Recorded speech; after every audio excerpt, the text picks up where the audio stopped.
Welcome to the Dwynasty Wise Fantasy Show on this Halloween. Creeping in your back door. Better lock it. Trick or treat, mother. I don't know about y'all. It's a little raining over here in the Houston, Texas area where we are located. Poor kids, man. Didn't get to do much trick-or-treating. You know, it doesn't matter to me because, they come in my door and I'm like, no, I ain't got no candy. I'm eating it. I have to get a special peanut butter cups just for me because they don't give me enough. I went here lately. The people buy the cheap candy. Well, see, last week it was Reese's and like 2 for $6, so I got a bag of each. But anyway, I got you. Yeah, that's fair. Yeah, Dynasty Wise Clay here on Twitter. I'd like to welcome y'all. Better lie. Watch it now. Watch it. Where can they follow you, Clay? At Dynasty Wise Clay on the Twitter. I'm joined by my colleague Pat here at Dynasty Wise Padu. He's also the CEO at Dwynasty Wise. Y'all probably don't know, but behind the scenes, this guy does way, way more than any of us here. Well, there's a lot that I do, but I tell you what, you two guys have carried the weight, and where we're at right now is getting exciting. Clay has been with me for a long time too, man. I wish I could take the credit, but it really has been a gigantic team effort. So thank you guys. And we are also, that was producer Joe there behind the mic, dropping insight on y'all. Yeah, I alternate. Sometimes I'm Rear Naked Joe with the Combative Sports Pod. Sometimes I'm the IDP Joe here for your defensive needs. I was going to say, Joe's got like 15 different names. I was fixing to call him Troublemaking Joe, but there's like 8 of them. Right. But if you guys are just now chiming in, I'm sharing the groups. Clay, you doing the same thing? No, I'm trying to pull up ours, and for some reason it's not. But it's all good, man. You roll with it, buddy. I got you. But yeah, as well with Dynasty Wise, we have joined forces with Houston Preeminence, and starting actually tomorrow, November 1st, you can find Dynasty Wise every Monday through Friday, 8 to 10 p.m. on the TuneIn app. KTXF Houston Preeminence is the channel we will be on. We'll have anything from fantasy football, you have baseball, anything sports related and combative sports. Rear Naked Joe brings you all the smoke every Friday. Or actually, MMA will probably be every day. We'll have something on that. But we've joined forces with Houston Preeminence. So make sure you give them a follow on Twitter, Facebook, Instagram, whatever it is. For whatever it is you need, they have it. And Monday through Friday, 24-hour radios. KTXF on the TuneIn app.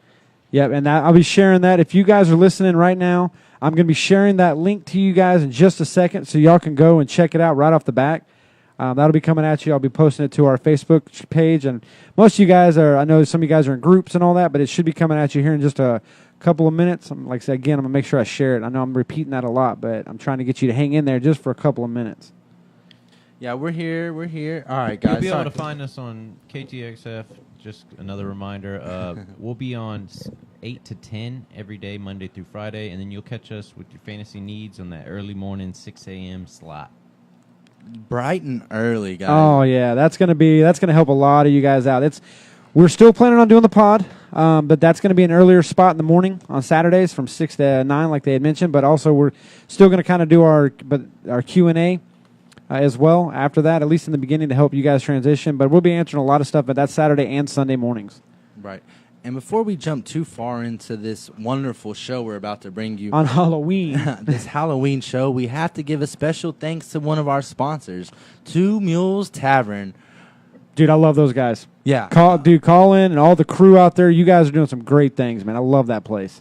They were so good to us, and like with everybody, they treat everybody so good. So they have so many TVs to watch any game you want, pool or darts, shuffleboard, ice cold beer or whiskey, whatever it is you drink, they got it. And great guys. You got Colin, Devin behind the bar was, and that's a great place to catch the games.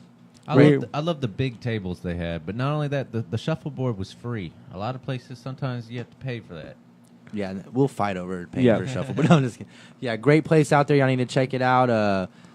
For the local guys, it's over there by Big Texas and Jack in the Box on Louetta and Holsworth, or Cypresswood and Holsworth. Yeah, that's it. Right there on the corner. Yeah, literally right next to. There's Jack an airsoft course there too, and that other 24/7 gym. But we don't need to promote them. Only Two Mules. Righto then. Alrighty. And I would also like to say I hope y'all all had a great fantasy week last week. I hope our information helped you.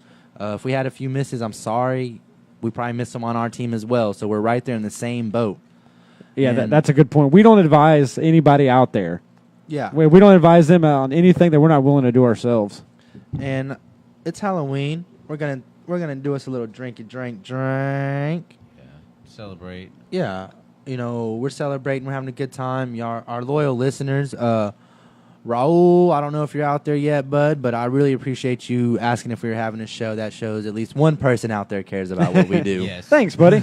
So this show's dedicated to you, boy. Boy. Boy.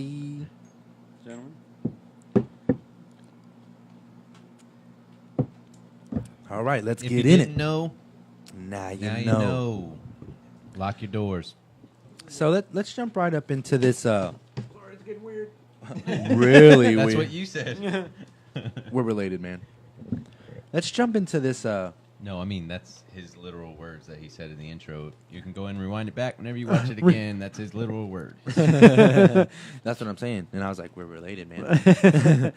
Let's jump into this monster Thursday night game we got going on here. You have the Oakland Raiders, soon to be Las Vegas, taking the trip to San Francisco to take on the 49ers. All right.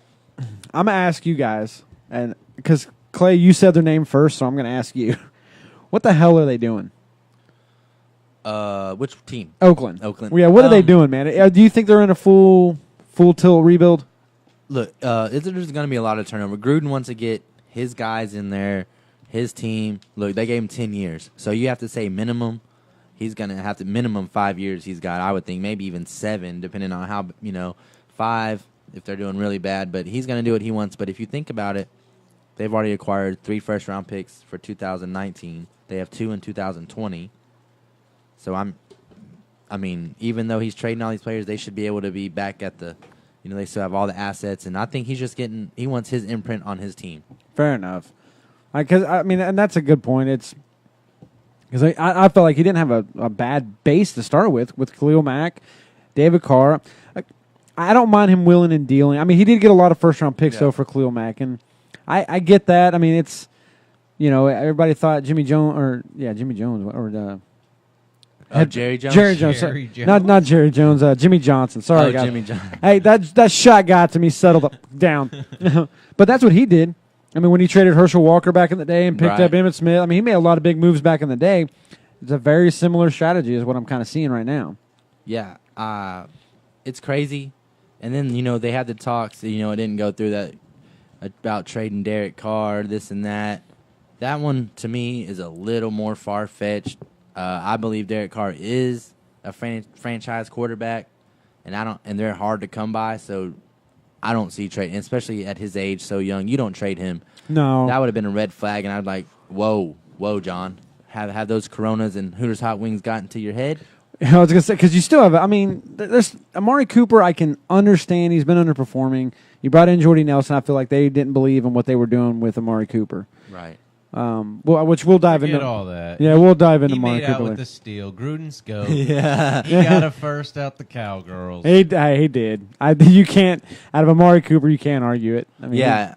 that was a hell of a deal. Yeah. 10 more years. 9 and some change. Yeah, 9.5 more years, Gruden ball. But, before we jump into too much, let's talk about, I know it's a little a little out of order for us, but since we're already on the Amari Cooper and the trades, let's talk about, because, they got the first, Dallas gave up a first, but then you had other receivers, in my opinion. Yes, Cooper is younger, but he's been declining for a couple years. But you had like Golden Tate go for a third, Demaryius Thomas for a fourth, and they swapped sevens. I mean, yeah, and that goes back to what Joe just said, man. Yeah, like he said. I mean, they robbed him, right? Because Demaryius Thomas. I mean, that's obviously a significant step up. Yeah. Same thing with Golden Tate, especially from a fantasy standpoint, which is typically how we tend to look at things. But especially, but yeah, there was a lot more value. I agree with you, Clay. There's a lot more value out there that they could have gotten for those picks, but. Yeah. I feel like, Dallas blew it there. How many Coronas do you think Gruden had after he's seen the reports of 7. what they got those 7. people for? I think it was he he was like, Tate. it's a 12-pack Corona night for me, Dang, I got to take my scouts off of number 52 over there Yeah. at the Bears. But if we hear him say, we just need a number one receiver. yeah, But honestly, know. Thomas to the Texans, flipping sevenths, and us sending a fourth. Thomas is known as a strong locker room presence. Actually, let me go ahead and say something else. He's big workout partner with somebody else in a different, whole nother sport, the NBA, Jimmy Butler. Do you think he had a strong presence in recruiting him before, all the way up north? Yeah. They worked out all offseason. Do you think that might be a contributing factor of maybe him to come until at least the end of the season, finish the season this year? Maybe. I would think for Demaryius Thomas, he's going to go where he has a chance, where he feels like he has a chance to win the, win the belt, or win the belt. He seemed win pretty the excited. ring, In his press Well, conference, I don't think excited. Jimmy Butler's going for a belt. Well, then cut his ass. I was talking about Demaryius Thomas. He's going for a belt. Yeah. So y'all change. It's called the fantasy subjects. I'm gonna go ahead and change the subject again real quick. How do y'all feel, Courtland Sutton? It's time to shine over there now that Demaryius Thomas is leaving? Well, that's why they traded him. I think they had to be confident in him. Yeah, they must have been sold on him. That's the only way. That's the only reason they would trade on him. Yeah. I mean, you've got to be sold on what you have on hand if you're going to sell off, or at least you're more confident what's going to be coming out in the draft if you're going to sell him off. And they may have seen this. I would think they saw value in him, and they were able to get some of the picks that they wanted. And Houston had the need, obviously. I mean, especially with Will Fuller going down. But at the end of the day, they had to have the value and the belief in Sutton to be able to do it. I feel we got him for a steal as well. Next year, he's looking to get on his contract. I think it's like around $14 million. Yeah, and he's got a fat another contract. person, Golden Tate, who got traded to the Eagles for a third. He's looking to re-sign next year, restructure. It was smart on the Lions to get rid of him because he was going to walk after this season. So might as well get what you can right now. But he's looking next year to re-sign for about $15 to $18 million. So, again, it's smart on the Lions, but is it Galladay's time to shine now? It better be. Yeah, I mean, you've been holding on to him for a couple of years, Yes. so I know you're waiting for him. I mean, This he's been was the year producing. I actually drafted him to use him. He's actually, he's had a couple down games, but other than that, he's been producing. They got Marvin Jones. And I think under the radar, Golden Tate, I don't think he's all that great in the locker room. If you go back to his days in Seattle, him and Russell Wilson. Well, luckily we have Or an actual whoever. Golden Tate owner here. So how do you feel moving forward with Golden Tate going to the Eagles? I liked where he was at. He was highly productive from a fantasy standpoint. I didn't like the move. The Eagles, I think he does have a chance to shine over there. They do throw the ball a lot, but there's so many different schemes that they run. It's hard to predict really what he's going to do. At least at Detroit, I kind of knew what I had. Is it kind of conflicting? The Eagles needed somebody that would spread the field. Instead, they got somebody that was real strong in the slot when they already had a strong slot runner in Aguilar. Yeah, that's my concern right there is where does Golden Tate fit into their scheme? Not only that, they did that move, and they need a running back. Yeah, The Eagles. I think they're going to put Jeffrey and Tate on the outside, and you still have Aguilar in the slot. But, Jeffrey fights injuries, too, so I think it's just trying to cover the bases because of the injuries and Jeffrey. But I think I agree with you there because it's dead on, and with the back and forth and all that. I mean, Aguilar he was good in slot, and maybe they weren't sold on what he's doing. They may alternate him. That's what I'm afraid of is that they're going to move him around in different schemes, and he's not going to be on the field as much as he was with Detroit. Because Marvin Jones, it was basically Marvin Jones or Golden Tate. Those were your options. That's what you were going to roll with, and at least I knew I had a kind of a more or less a 50-50 shot. Right. I didn't have Marvin Jones, but Golden Tate was producing. So I'm hoping that carries over to Philadelphia. That's exactly what Philadelphia wants to do. I'm going to be a little nervous starting him for the next couple of weeks. So Yes. I can openly admit that, and anybody out there listening, I am a Golden Tate owner, and I'm nervous about starting him. But I probably will because I got brass. yeah, Yep. I mean, they traded him, and Philadelphia, they got a good offense, and Carson Wentz is a really good quarterback. I would think. Yeah, I would think that's what they're going to roll with. yeah. He's on a bad start, depending on your options. Another trade that's kind of conflicting, especially to me. I'm an owner of one of these players, But Ty Montgomery got traded to the Ravens for a 2020 7th round pick. I feel, personally, I may be speaking on the Packers here. I think it was a spite move from the Packers. He had that fumble move. He had that fumble-rooski situation.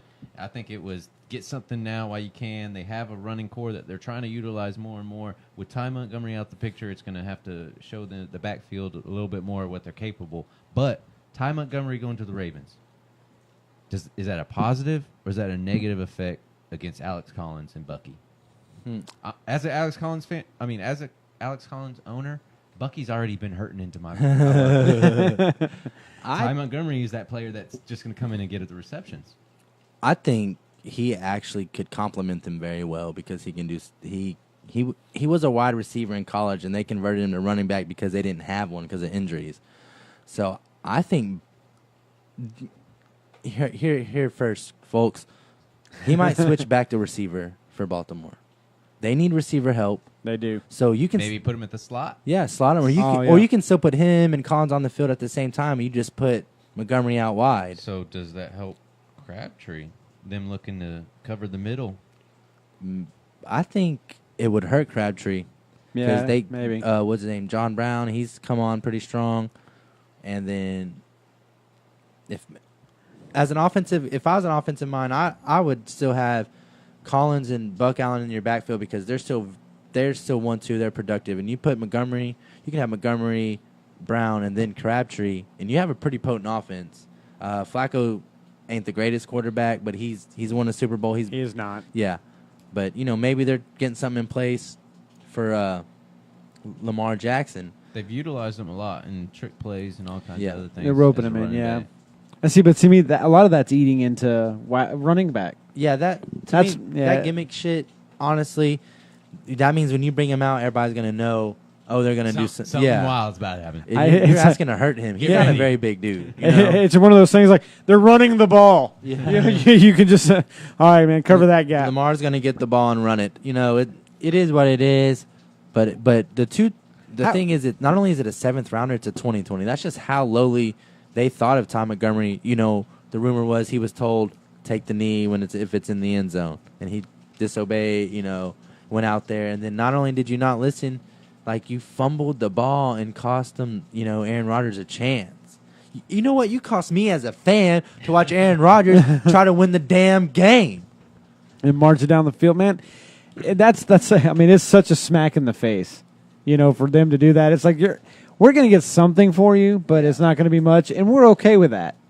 I guess that's what hurts more than anything. But I love Ty Montgomery coming out of college. I did too. I thought he was a really good receiver, and honestly, I wanted the Texans to grab him so bad because at that time, he would have fit into the scheme and everything. And, yeah, they moved him to running back, but I still think he can get out, let him go back to his natural position. And I think the Ravens might actually do that because Harbaugh is that type of coach. I think so, too, and I think that's one of the best moves they can make. I agree with you, Clay, that him going back to wide receiver would be great. Because that's where he's the strongest. He did surprisingly well as a running back. I was thoroughly impressed with what he accomplished over there. He filled in the gap. But how are you going to be mad at the dude when he proved that he was a team player? He moved positions and helped you win quite a few games. He was a great fantasy producer. But at the end of the day, him going back to wide receiver, especially in Baltimore, where Joe Flacco still has a cannon. Accuracy is suspect. I'm not going to argue Very that. Suspect. You can pour me one too if you want. Pour me a halvesy. A little halvesy. A halvesy. The little guy. And pour me a pony shot. Should we ask the warden first if it's okay? Don't rope her She in. gave the clear. Okay. She did. Joe checked with My her. people got in contact with her people. What were you doing with his wife? Joe's agent got premeditated. Joe's agent got a hold of the warden's agent, and we're good. Pat's fucked. That's more than half. Not yet. Yeah, I was gonna say that. No chaser. Your chaser is another shot. chase that one with the shot. But before we continue with the trades and some things that happened real quick, I want to remind some folks about the bye week. Ooh. There's many teams on byes: Cardinals, Bengals, Colts, Jaguars, Giants, and Eagles. If you have any players on those teams, sit them. You honestly, you guys, if you have players, especially for those that have Andrew Luck and I doubt there's a whole lot with Eli Manning, so we're okay there. But Barkley. Barkley, Odell Beckham Jr. Guys, you've got to go out there and get to your waiver wires now. I mean, you may already be late. Waivers, depending on how your league is set up. Yeah, they're late. You got to get there and try stream them. That's a relief for you Golden Tate owners that they get the bye week this week. Yeah. So Amari Cooper was traded to Dallas and was already questionable when he got there. I was like, oh shit. I was like, that's why that some bitch is riding my bench. He's still there. I'm so glad you didn't go for that trade. I was trying to offer you you should have taken it. I should have, and I was also offered a lot for Gronk earlier too. I was offered Melvin Gordon. Ooh. Yeah. But it was it was Melvin Gordon and a first round pick on my part. I couldn't do it. If I would have. You are a Melvin Gordon owner dealing with a hamstring injury, last week's bye should have helped a little bit with his recovery, but monitor his practice participation this week because he may not play. Yeah, and the tack on to what Joe's saying there, any players that we talk about, especially if they're on the questionable, if they're doubtful, whatever, or, make sure you guys check into our Saturday show as well, because that's where we'll have more updated stuff, because injury reports haven't come out full tilt yet for the the full disclaimer for everything going on. We'll have more information on Saturday as well, but monitor all the other some of the other places that you normally go as well. Keep an eye on that because those things change. Well, there's a big one that's happening on it to C.J. Beathard, right? He's a game day. He's a game day decision for Thursday. But we'll actually jump into the injury report after our sponsor break. But right now, let's get back into the trades. Let's get back in it. We just talked about Ty Montgomery, Golden Tate, and Demaryius Thomas with the Texans. Let's go ahead and jump on the other side of the fence. Dante Fowler Jr. He was going to be a free agent this year. For the Jags, he wasn't living up to the place that they drafted him at. He missed 2 years, his first 2 years, basically. Yeah, but when he came back, they have not liked his production. So they were looking to get rid of him. He's a free agent this year. Rams are looking to go. For Dante Fowler Jr. or whatever, it's a win all around the board. You're playing with an undefeated team, and who's lining up with you on the side? It's a Sue and Donald. And Brockers. For a preview of what you can be as going into a free agent, when you want that big money contract, these are the two. This is the line you want to be on right now. Yeah. So you deep league fantasy owners, if you don't already have Fowler, go ahead and stash him. Yeah. But here's the problem. I think, coming out, I remember they said Dante Fowler, top 3. They said he could have been in 1-1 or whatever, his talent, all that coming out of Florida. But you got to that man had missed 2 years of football, significant towards ACL one time and another real bad injury. And then last year he played. I think it takes a while to get back to the top. So I think what the Rams gave up, they gave up a couple good picks, but I think they got a good deal because I think that dude.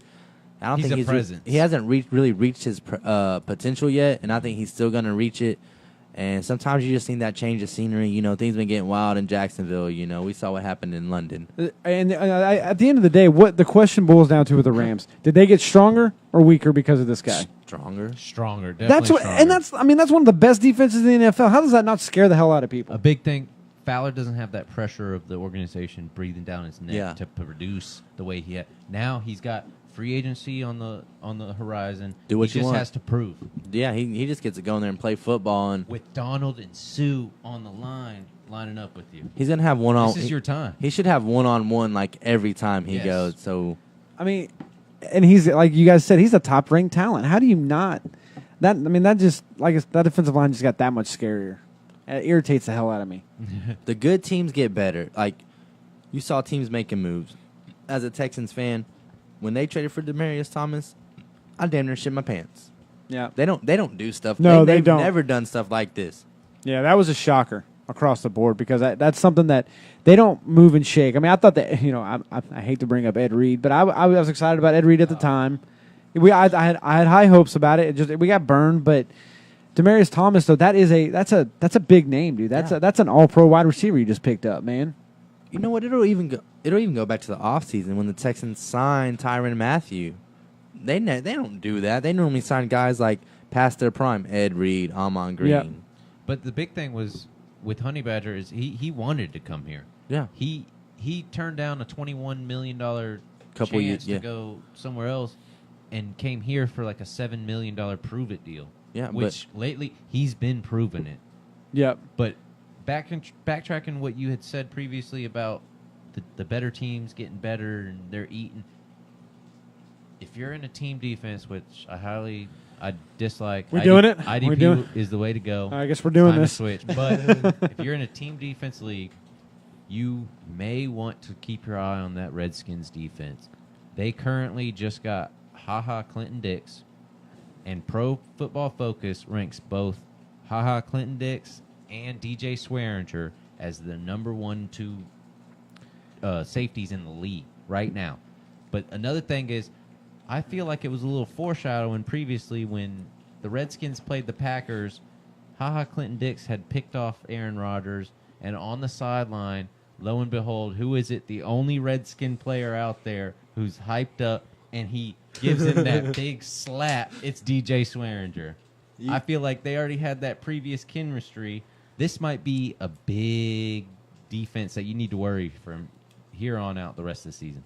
You're going to see. I think your interceptions are going to go up. Your deflected passes are going to go up, and I think there's a lot of potential for the pick sixes. Man, these guys can take it to the house. You know, that's a scary ass secondary. God, man, that defense is already actually hasn't really been given the credit it's actually been playing up to. Washington's defense has actually been pretty damn good, and then they upgraded it. So they're first in their division. They're basically saying we're making a run at it. You know, as far you got to go through the Rams, but you know how you beat the Rams. You got to get enough in your secondary to handle their weapons, and then, I mean, Gurley, that's another monster, but you got to figure it out as you go. I'm gonna tell you right now. Last season, it was easier to tell you who wasn't injured than who was injured on the Redskins. That's true. And right now, if they turn that into a no-fly zone over there in Washington, is that might shine a big positive light on you Solomon Thomas owners. Gives him a little bit more time for some coverage action or whatever. Yeah. That might help y'all. Yeah, I would think so. Yeah, like I said, man, you almost can't go deep on them. Or, I mean, of course they're going to try. Yeah. But I just don't see it going the way they want it to, man. Yeah, so basically, like Joe said, if you're in team defense, if Redskins are available, they're worth a look. Yeah, that actually may be a decent stream this week. Yeah. Who they got this week? I don't remember. Atlanta. That's a potent offense. That is, yeah. I was going to say, I didn't... But, I mean, they got I mean, that's a strong showing that maybe Julio won't score a touchdown again. He hasn't scored a damn touchdown. I said again. He's From got what? Week 12 last season, just saying. Julio got all them yards and no touchdown. Yeah. Damn Atlanta. It's always a shootout with Atlanta. Every time. Yeah, it is. I'm not doing it this go around. I think it's sponsor time. Yeah. Is it? Let's roll with it, baby. First off, this is a Dynasty Wise podcast brought to you by Dynasty Wise Sports, Dynasty Wise LLC to be exact. Check you later. We got everything from baseball, football right now. We're working on other sports, badminton, frisbee golf. I'm Disc excited. golf. I'm excited Paul about Macbeth, those. no longer with Innova. Boom. Oh, boom. Disc golf. Bringing you the info. $1.5 million contract with Discraft. Boom. But we also have 4 years. we also have the combative sports side of it. I'm your host, Rear Naked Joe. It's called All the Smoke. I try and highlight and bring in a different coach or athlete every week, whether it be BJJ, submission wrestling, Muay Thai, whatever, what have you, boxing, MMA, all around of the Houston area. I try and focus on. We do predictions for a lot of the other things, and we talk about combative news that's going all around. But it's going to be brought to you Dynasty Wise, and we're going to be platforming and streaming on you want to say it? The KTXF on the Bam. TuneIn app. Yes, sir. on the TuneIn app. We start that actually tomorrow night, 8 p.m. to 8 to 10 p.m. is our 2-hour segment that we're going to be running. It's going to be more of an open segment this go around, kind of introducing you to the Dynasty Wise talent and Houston Preeminence and things going on over there. Yeah. And it's actually kind of a spur off of our Dynasty Wise After Dark, which is going to be geared more towards the adult audience. A lot of good things happening over there, but it's going to be good times. That it is. Yeah, Thursday night, y'all guys, it's going to be our first official show on the TuneIn app on KTXF. Please tune in. It's going to be entertaining. I know it's going to kind of be during your football game. We apologize. We're going to have all of the Dynasty Wise talent on Thursday as a little preview. We're going to give a little preview of the baseball with your host, Mad Shatter.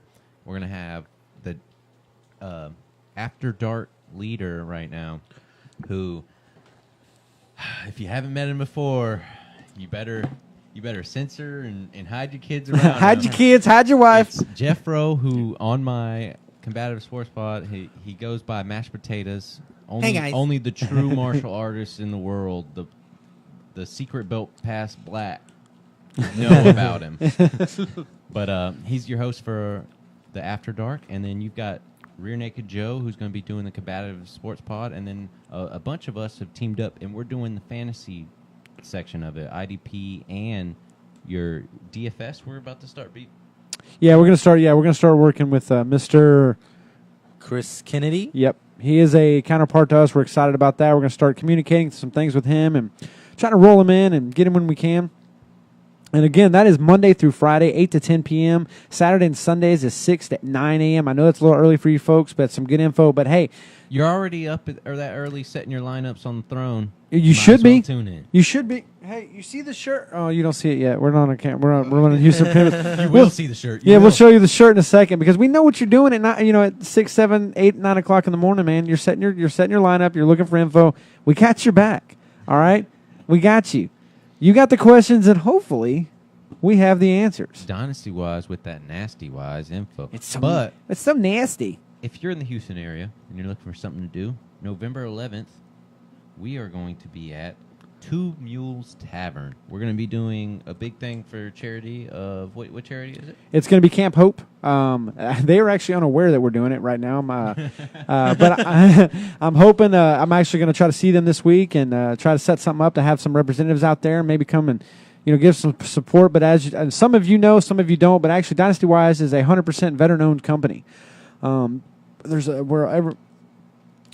is a big Veterans Day event that we're doing. We're trying to raise money for Camp Hope, which they do a lot with the PTSD veterans out there and helping some of the families and all that. They do some great things. A great organization.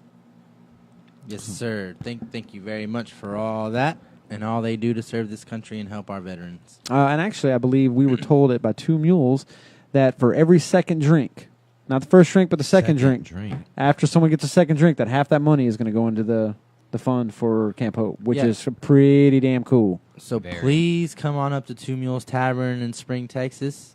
Yep. And get your drinks in twos. Yes, that's exactly it. The one caveat is you have to show proof that you liked and followed Dynasty Wise, which is just a click, and then you're good to go. Yeah. And there's nothing that says America like getting drunk. That's it, man. And I'm sure y'all can see in the banner right behind me, veteran-owned. So I appreciate you guys. Yeah, you can follow us at Dynasty Wise _LLC. On the Twitter. Yes, sir. On Facebook, you can find us at Dynasty Wise Sports. Yep. Let's go ahead and break back into the show. Let's go into a little in-depth of the injury report for this week. Oh, no. Wait injury a second. report. Let's start with that stud offense. Kansas City. Let's do it. Tyreek Hill strained his groin late into the game against, what was it, the Broncos? Yes, I believe so. He has no timetable given for his return, but they say that it's hopeful that he's going to be practicing. If he doesn't play, I see a big day for you hunt owners. Right. Big day, because he's going to be looked to lean on for big workload and open up the pass game with Hill and being absent. I don't see why it wouldn't be. Because, I mean, I don't know, man. There's a lot going on. The Kansas City is just, they're nasty this year in general. But between Tyreek Hill and Kareem Hunt, Mahomes getting after it, which, again, I got to say it again, Mahomes is the big surprise over there. Did anybody honestly see him producing the way he is this year? I already had to take the L on that. No, I didn't. I have to own it. I'm not going to lie to you guys. I figured, honestly, he was one of those ones that would be like the 32nd pick, but they're doing some amazing things. But this could be This could be a huge week over there in Kansas City in general.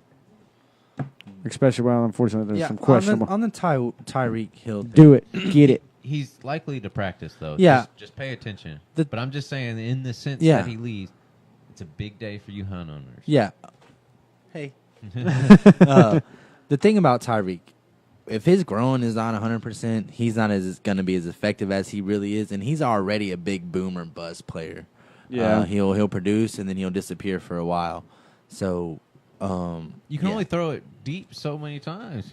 That dude's fast as lightning, and he can run routes. That's true. So, I mean, if he is out, you definitely got Watkins, who I am not a Watkins fan, but it would be a good week for him.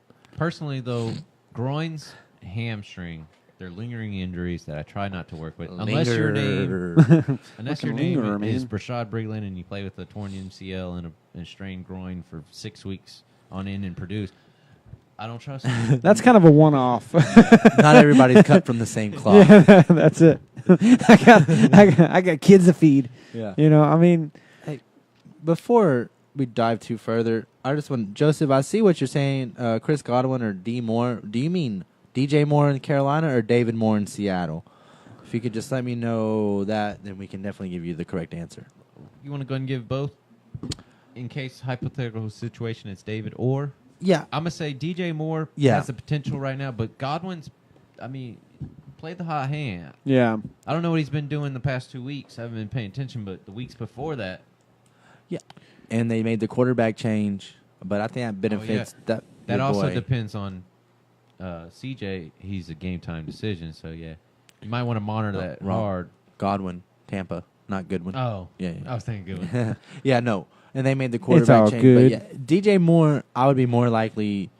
DJ Moore's been coming on. Cam Newton's been finding him. It's kind of reminding me of Kelvin Benjamin's rookie year in Carolina. Very productive. And it took him a little while to get going. Yeah. But once he did, he was very productive for me that his rookie year, so I can't complain. If it's David Moore, he's been okay, and I think that last week was not what he is. So I wouldn't rush out to start him. And if... You know, I like DJ Moore. You know that. Yeah, DJ Moore, and I'll be honest with you, you know, Fortuna. He says Carolina. Okay. I've got DJ Moore. He's on my practice squad right now, and I've been kind of sitting and waiting. Luckily I've got some other receivers I'm able to do that, but I've been right there with you on should I go ahead and pull the trigger on it or not. For me, since we're dynasty, once I pull him off that practice squad in our bylaws, he can't go back on. So once I pull the trigger on that sucker, I'm committed. That means I've got to drop another receiver, but I'm not there yet for me personally. That's my team, not necessarily yours. Right. If you've got to make that choice because of bye weeks and all that, that's not. I mean, that's a whole different situation. But DJ, like Clay said, DJ Moore he's starting to warm up, man. Yeah, man. He's been coming on. I kind of wish I would have got some. You know what? I think I scooped him up on one waiver wire in one league. Good for you. I got a lot of leagues, man. So I got a lot of shit going on all the time. Well played, sir. Yeah. Well played. But yeah, DJ Moore, I loved him coming out of Maryland. I'm glad it took him a few weeks, but I'm glad he's gotten going. He's the real deal. A lot of times it takes a receiver a year or so to really develop. I mean, they're not all of them are going to be like Calvin really coming out of the gate just crushing it, you know. But I give pass catchers, tight ends, and wide receivers Claybo's rule. By year 3, you know what you got. Yep. That's why Sammy Watkins isn't on my team anymore. Well, actually, that's when he started going off. Yeah, I hung on to him a lot longer than I should have. Yeah. Trust me. I'm not a Sammy Watkins fan. You read the article. Yes, Hammy Watkins. Hammy Watkins. Nor am I. He hurt me a lot because there's a lot of things I should have done. I thought I could roll with Sammy Watkins and ended up.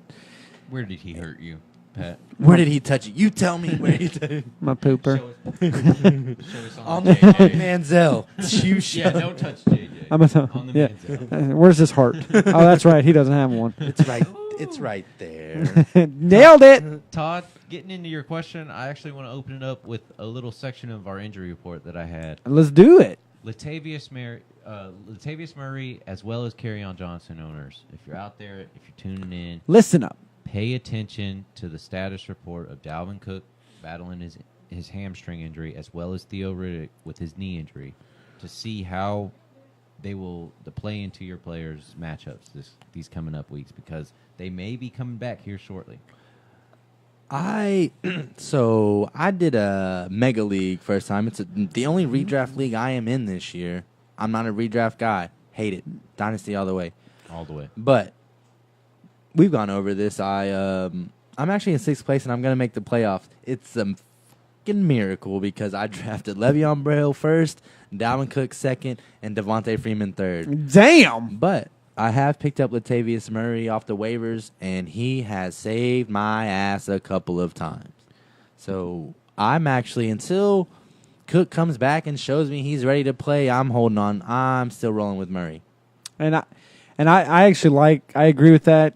Chubb, there's kind of, I know a couple of the guys, I love Chubb. A couple of the guys are high on Chubb. I'm there. I like the guy. I do.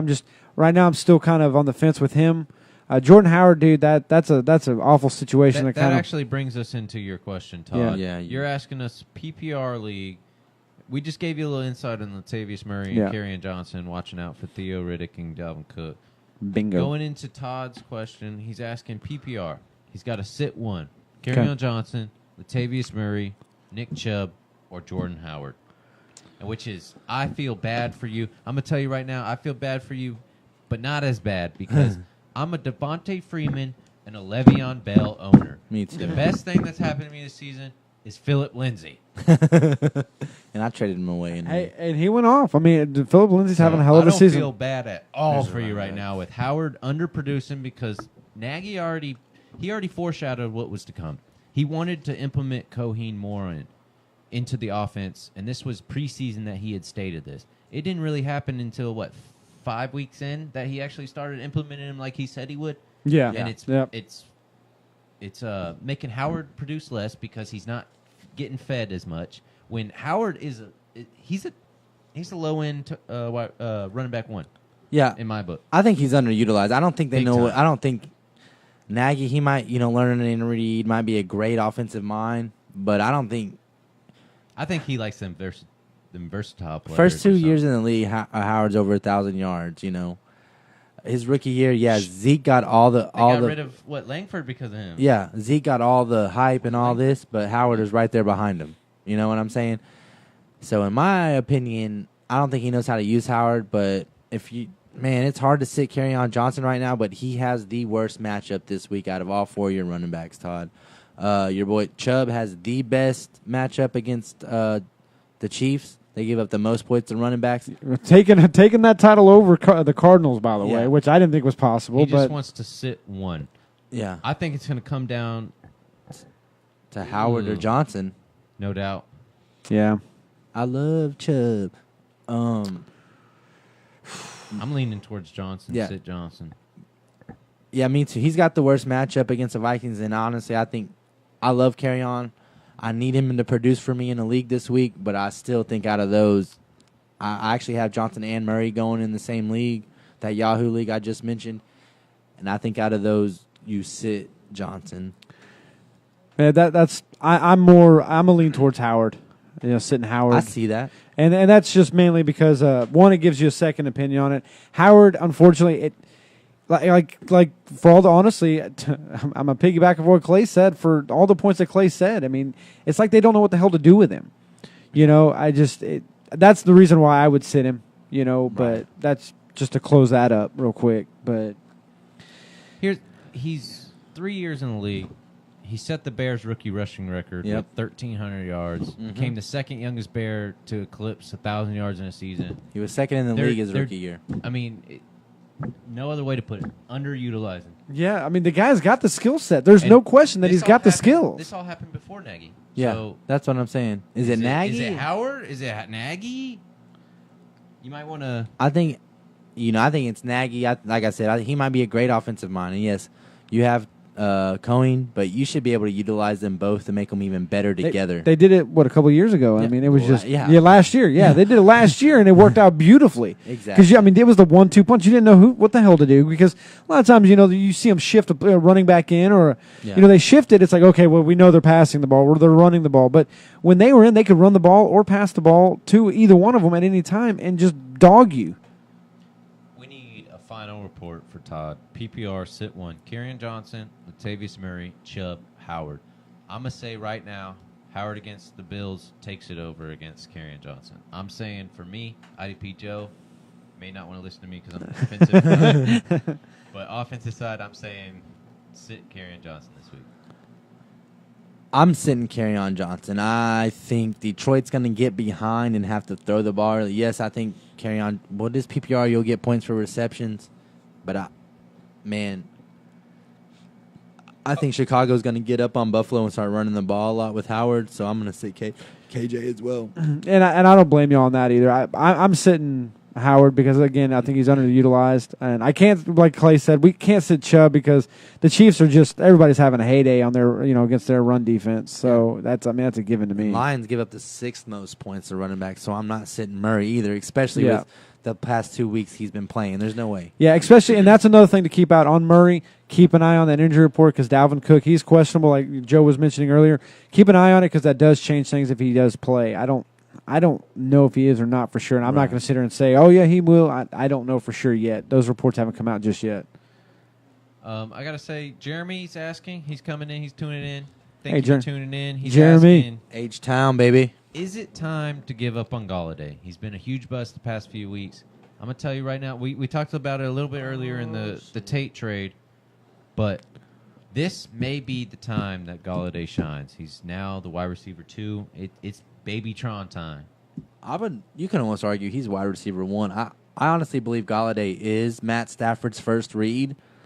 He's put a lot of trust in him. Yeah. Throwing him in double, triple coverage over the past 4 or 5 weeks. The past few weeks, though, what was it, tough matchups?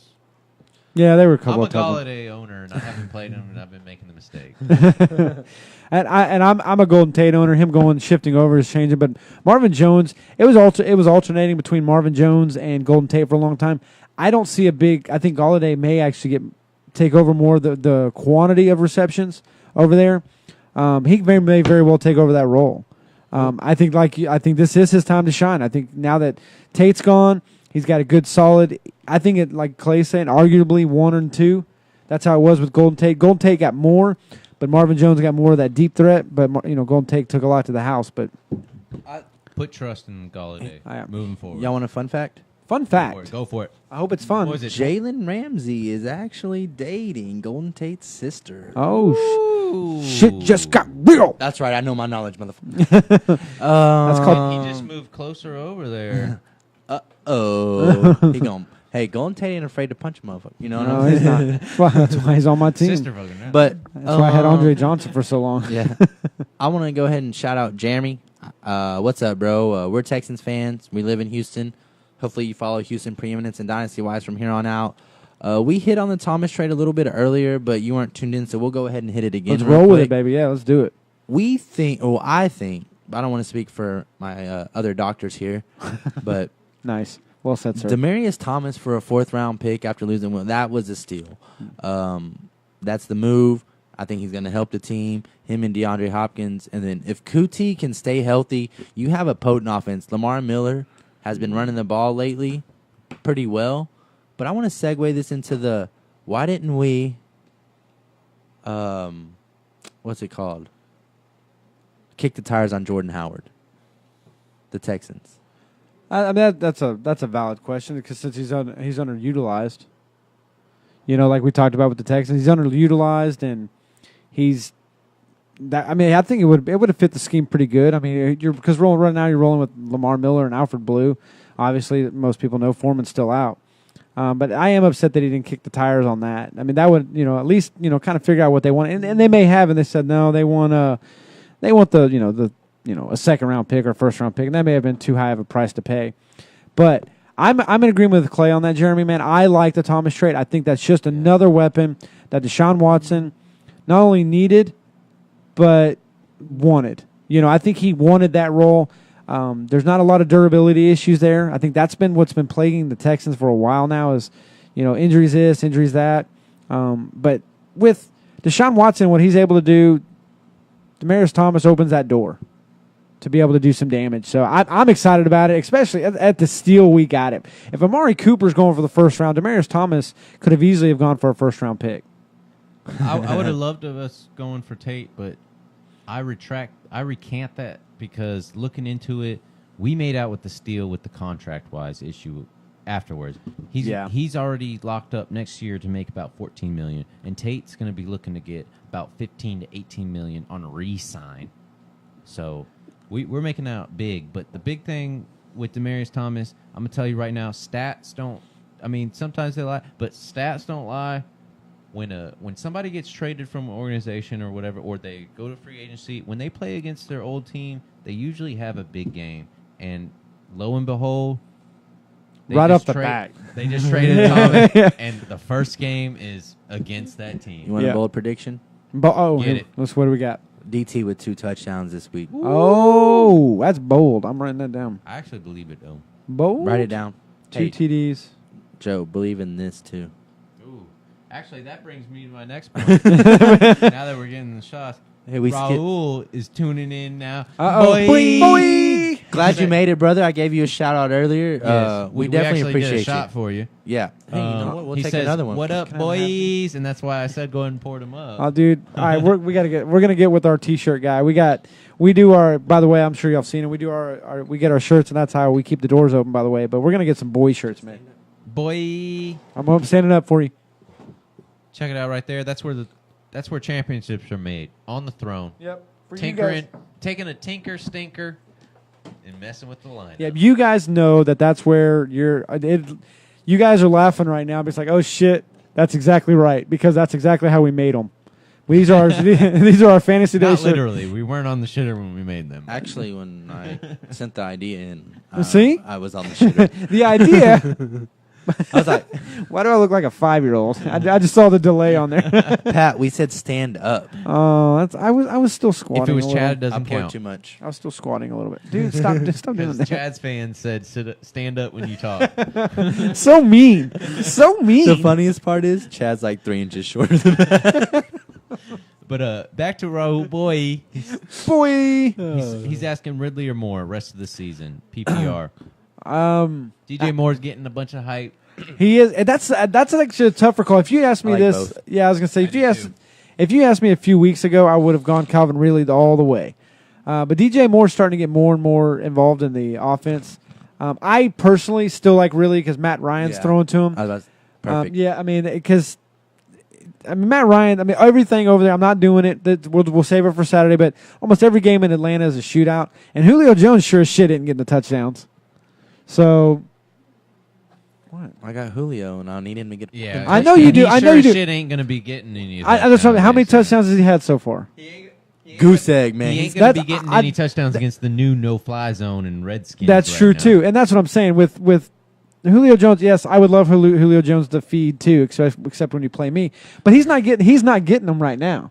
And Calvin Ridley has been. Well, here's the other thing: they get in the red zone and they take Julio off the field. Look, what the hell is that, by the way? I'm not an NFL coach, but I'm also not a fucking dumbass. Julio Jones is what, 6'4", 6'5". If it's a red zone play and you're putting Julio, I got 2 men on him. Yeah, and I'm still throwing it to Julio. And give him a chance to make the play. He's gonna get it. Like, I tell you what, you can put all 11 guys on Julio, and I'm still throwing it to Julio. He'll find a way to snag that ball. I'm like, man. Julio, jump. My perspective I was like, of this, Ridley or Moore, I have a chance to get Moore in one of my leagues, and I own Ridley, and I just can't do it. I have Shepard as my only person that I could drop for Moore. It's a proved basis. If he has another week or two of his high production, I may have to take him.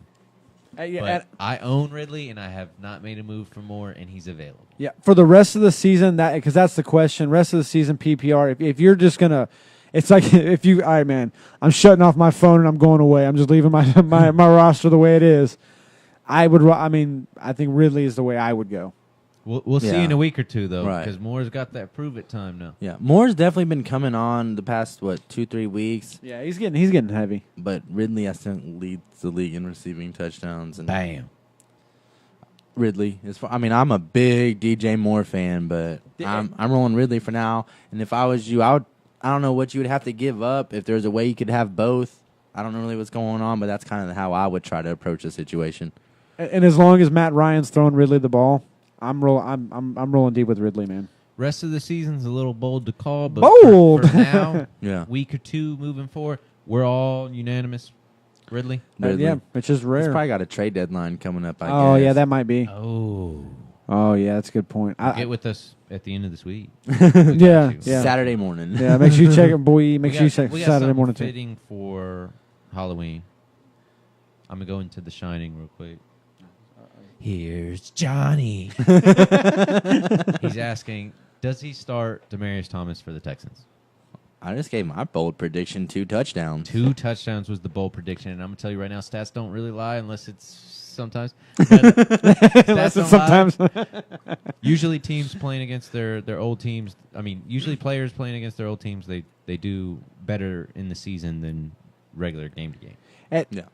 I and Johnny, I like him first out of the gate as well, because it's for one reason what what Joe was talking about is they do very well against other teams, but also I think it's going to be good the fact that they don't have film with Demaryius Thomas on the Texans offense. I think that's going to be a good surprise. They have it on D-Hop, so they may be able to do well against the defense on D-Hop, which I think has the possibility of at least giving some potential to Demaryius on at least this week.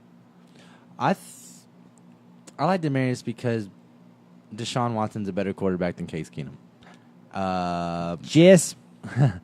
And I think in Hopkins, I think they might not expect Demaryius since he won't know the offense to really come in and produce. I think he's going to catch him off guard. Like I said, I don't know if he'll necessarily have maybe 100 yards, but I think he finds a way to get those 2 touchdowns. I think they get down that red zone. I think he might get a short one because Hopkins is the man. Like, we know that. He's not everybody knows, but we know that, and he's gonna a lot of attention. And you just added You got a double cover. Yeah, Hop. exactly. And he So- still gets open. This is the game. Honestly, Thomas should have the looks. Yep. He's going to be having more open looks because of what he's got with him. Lamar Miller has those young legs that he's been showing lately. And you've got to roll with 2 receivers. I'll ask both you guys questions. You've got to roll with 2 receivers, so pick the combination: Emmanuel Sanders and Demaryius Thomas, or D-Hop and Demaryius Thomas. I'm gonna say right now, it don't matter. D-Hop and you can Me. insert any name. Yeah, Out there on one knee, I'll get at it. And that's what I'm leaning off with. I mean, that's what I'm trying to say. I feel like it's going to be a whole lot easier.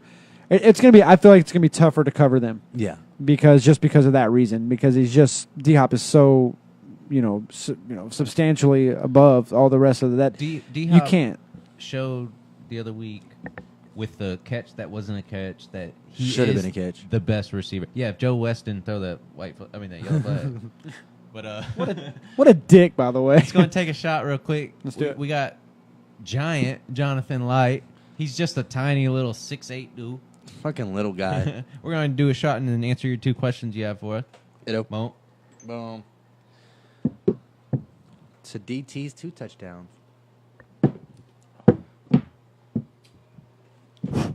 Halloween. Trick or treat. Halloween. Jonathan's asking Ito for Jalen Richard. Give him a little reason why not. My bad. If you have Ito, keep him. Yes. I believe his lineup, he also has Freeman.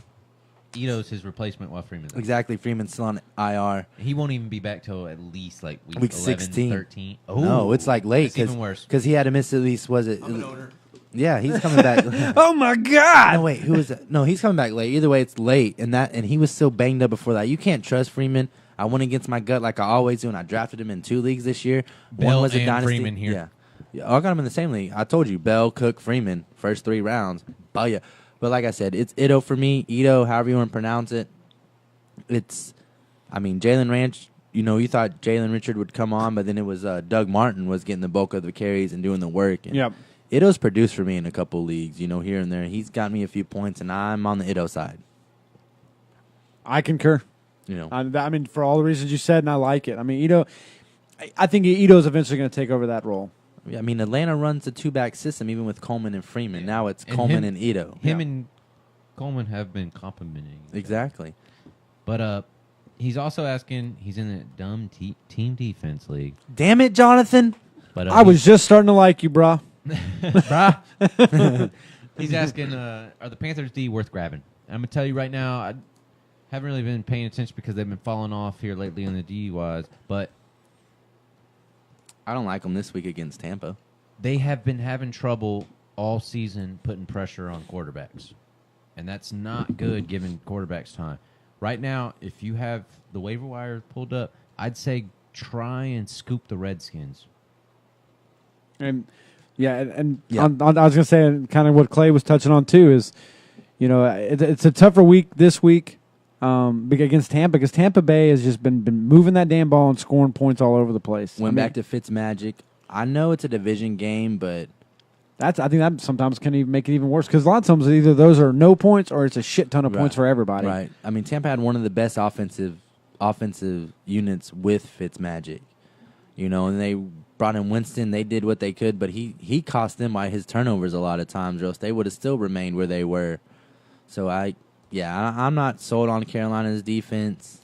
It all depends on how Cam's also playing that day. Yeah. And if they're looking to stream, I don't like them this week. But I do like the Skins and what they've done in their secondary, man. Yeah, we want to push Washington. They're actually already underrated, and they a lot stronger than people actually give them credit for. Yeah, they're kind of in the middle of the pack as far as what they give up, but it's a lot of the old adage of bending and not breaking. Exactly. I mean they may give up quite a few yards, but they don't. They don't give up the yards. Sorry, you don't give up the touchdowns. You win games and you produce for your fantasy teams. It takes a lot of field goals and team defenses. It takes a couple field goals before you start really losing some serious points. Roll boy. Thank you. He's asking, would you trade Emmanuel Sanders for Joe Mixon? Ooh. Right off the bat, yes. He's got his wide receiver core is Hopkins, Edelman, Sanders, Ridley, Godwin, Allen Robinson. His running backs are Melvin Gordon, Ingram, KJ, Lindsey. I was thinking it was DJ. Lindsey, Coleman, and Richard.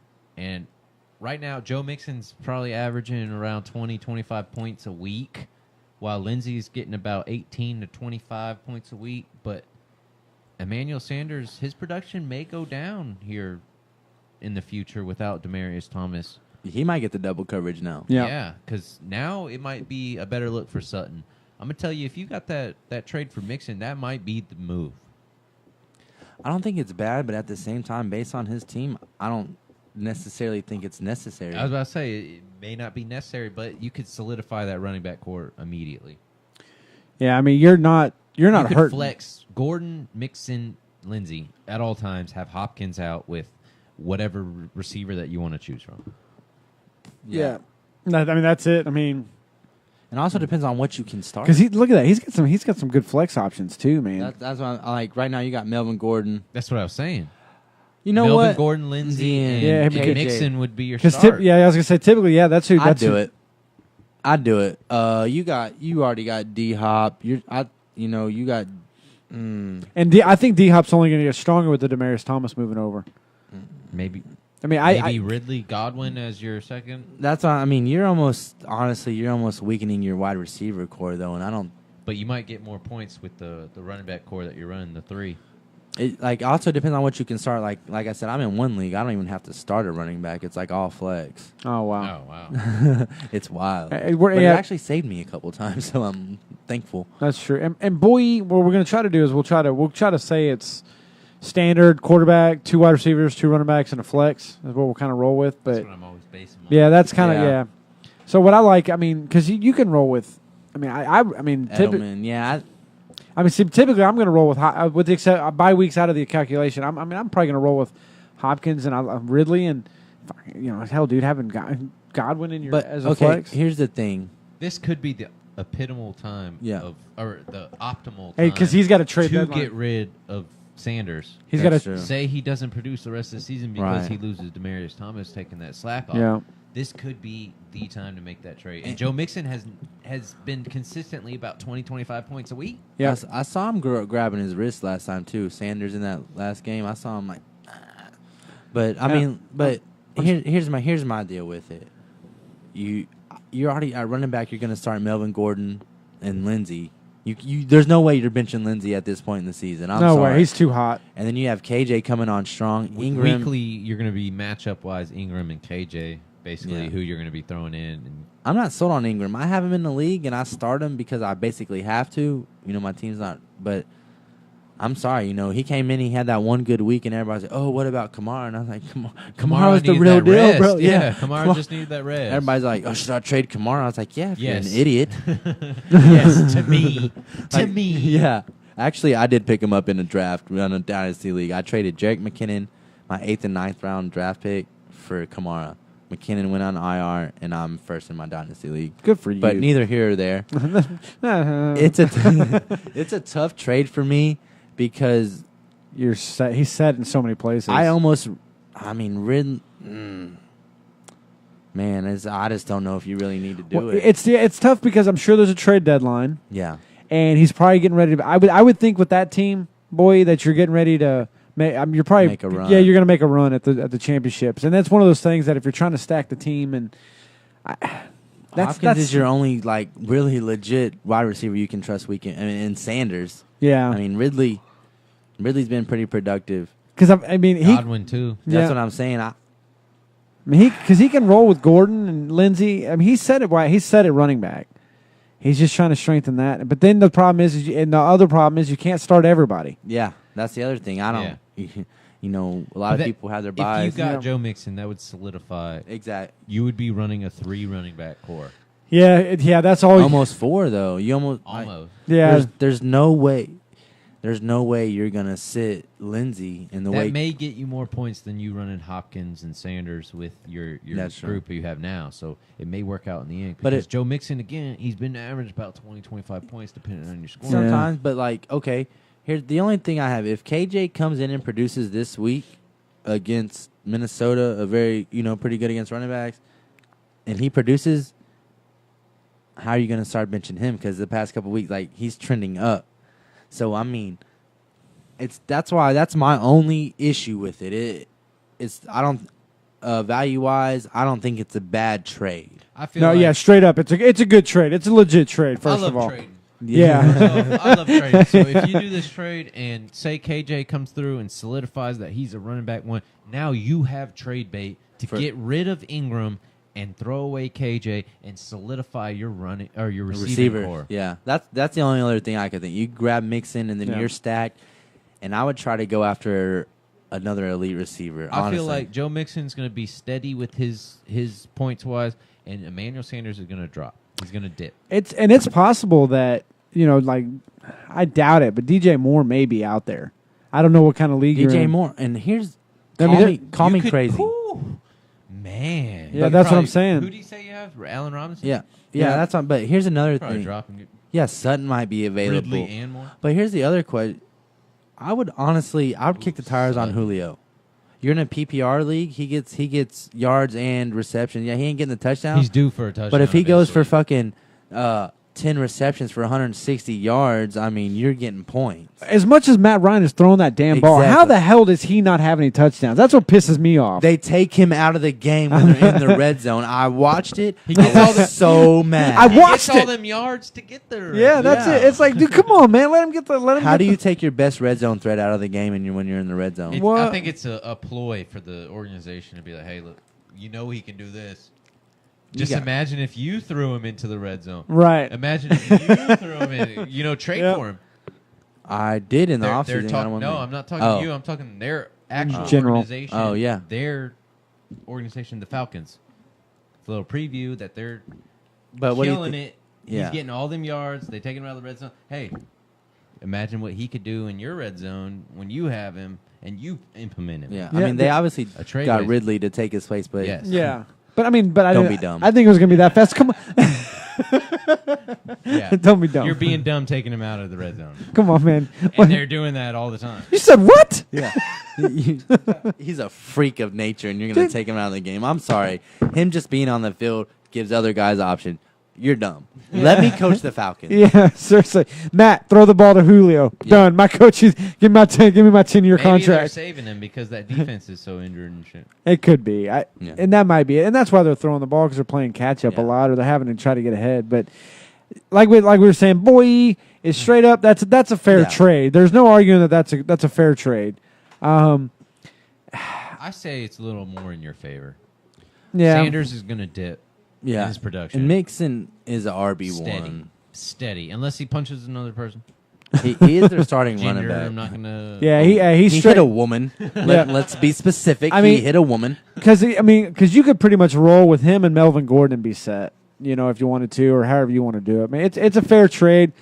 But I will say, if you make that trade and you decide to pull the trigger and don't look back. Jonathan Life's asking, should he drop Collins for Panthers D? We already answered Panthers D. They've been having trouble trying to get pressure on the quarterback lately. Collins, it's a little scary with Ty Montgomery, but they're saying that as an owner, I'm worried. Yeah. But they're saying with Ty Montgomery coming in, playing the slot, it may open some more production out of him and Bucky Allen. And I was going to add to that. We'll follow up with that because we'll do a little research this week and figure out kind of where maybe they'll have more information. Check our Saturday show, and hopefully we'll have a little bit more information on that because I'm sure Joe's going to be watching and being a Big Collins time. owner. Because if they end up moving him over to wide receiver, then you might want to hang on to Alex Collins because you still need that running back. But And I'm telling you right now, I care about Collins because Freeman and Bell is what I own. Collins is supposed to be my number one in their absence. Jonathan. But luckily, Lindsey has been stepped up. But I'm going to tell you right now, Panthers D probably isn't the defense you should be looking for. If Redskins are available, I say scoop them now. But I'm not dropping Alex Collins for Definitely not. defense. Jonathan, I love you. It's You're not- all it's not- 6'8" of you, but don't do that. yeah, it hadn't got to that point yet with Alex Collins just yet. Yeah, the only running back, there's a few running backs I might drop for. I hate team defense. I ain't dropping no running back for. I was gonna say unless it rhymes with Freeman. I'm not because the team defenses are so tough to. Here's Yeah. a big thing. Thomas is asking a big question right now. Let's do it, man. I love big This questions. makes me think. Long run. He says he needs a running back. Should he trade Adam Thielen? All right, Thomas, we've got to discuss that further, bud, because we need to know. Who your running back core is? Yeah, that are you dynasty or are you redraft? There's a couple questions in there. PPR. Oh yeah, is this a What other mini league, receivers you just a have? redraft? Yeah, hey, and we're gonna call you Tom. Is But Tom okay? I'm gonna tell you right now, Adam Thielen, the way he's playing, unless God. you don't see him doing anything next year and it's a dynasty, the way he's playing, there's only a few names that you should get in return at running back. And they rhyme with Gurley. Gurley. Yeah. Barkley. Yeah. What was the other one? Oh, Kamara. Yeah. That's the only things that should be in your insight for Adam Thielen, the way he's playing right now. Yeah, that's exactly Maybe it, Joe. 100. If you're a Thielen owner and you offer me Kamara, I'm not gonna do it. Yeah, It and doesn't matter, but that's But the yeah. only- those are the point. names, yeah. Adam Thielen at his wide receiver. You need position, elite running and back. You need a running back. There's only a few names that you should be going. I use the term elite for elite. Yes. You need to be trading an elite wide receiver for an elite running back, and that's the only way you're going to lie. Because if someone comes at you, with Lamar Miller. Yeah, Lamar Miller. We'll use that example. I mean, obviously that's a no go. But even Latavius Murray or something like that, dude. There's got to be, if you're dynasty, there's some draft picks you can kick in. That may be able to to add to it. But man, elite for elite, especially because honestly, Thomas, if anybody tells you, well, his value is going to drop off, you can say, hey, dude, screw you, because his value is where it's at right now. That's what you're going to argue, because that's everybody wants to say that. Well, he's going to drop off. Well, then show me where it's going to drop off. If not that, then hey, we're not trading. We're cool. No worries. And it's not going to affect you one way or the other. We doing this? All right, guys. Oh, whoa, hey. I mean, because again, I'm gonna say the term one more time, man. Elite for elite, because that's the only way it's fair. Unless you're in a dynasty where they can kick in some draft picks and some other things to sweeten the deal, Adam Thielen's too hot right now. You need a big return from that. Yeah, he's way too hot. That white boy can ball. Just like Ryan Clark says, I don't want to hear he brings his lunch pail to work. He's a hard worker with a high motor. The boy is a baller.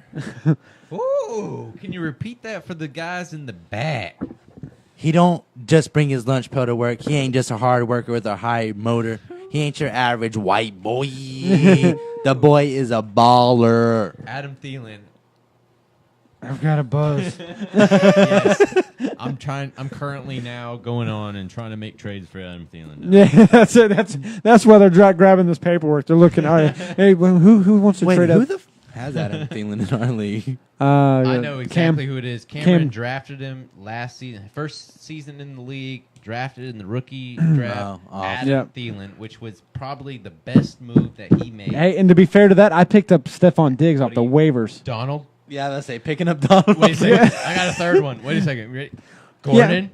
Hey, yeah. That was probably his best And move. for everybody out there, if this is your first year and you're talking about going IDP, please, for the love of God, if you're inheriting an orphan team or something like that, hey, reach out to us before you start dropping IDP players. Yeah. We had an incident with someone that's never done IDP, and he dropped Arnold. It's in alphabetical order. No. Can't find it. Oh, are you talking about the tight end? Yeah, we got a next question. Connor's asking Olsen or Gronk this week. Gronk, I know I believe he's questionable. I believe he's questionable as well. I'm just looking for the reports. Olsen against the Buccaneers. They give up the fourth most points to tight ends. I was about to say. Cam Newton loves him some Greg Olsen. He's back. He's healthy. Give me the Olsen. Exactly. And the Packers, whether Gronk's a freak. He balls out. But the Packers are surprisingly very good against the tight end. 26th most points out of 32 teams. Yeah. To tight ends. Typically, hey Connor, just so you know, bud, I'm a Gronk owner. Unfortunately, this year, and I'm searching to try to find that replacement. I had Kelsey and Gronk. I traded away Kelsey. We're a dynasty league. I got some picks. Blah blah blah. Long story short, I probably should have traded Gronk. but Told you. But Gronk, he's falling into that category right now that he's fit into that medium range. But with Gronk, you never know what the hell's going to. This week he could go off for 3 touchdowns and 125 yards, and you can't predict that with Gronk the way he's playing right now. 3 touchdowns and 26 yards. Yeah, that's it. I mean, on average, I think he's averaging 6-7 points a week, which is awful for Gronk, because Gronk, you're expecting him to be your wide receiver, your starting wide receiver 1 or 2. Honestly, when you draft him, it's kind of that sneak that pick in there. At the end of the day, I like Olsen a little bit better overall.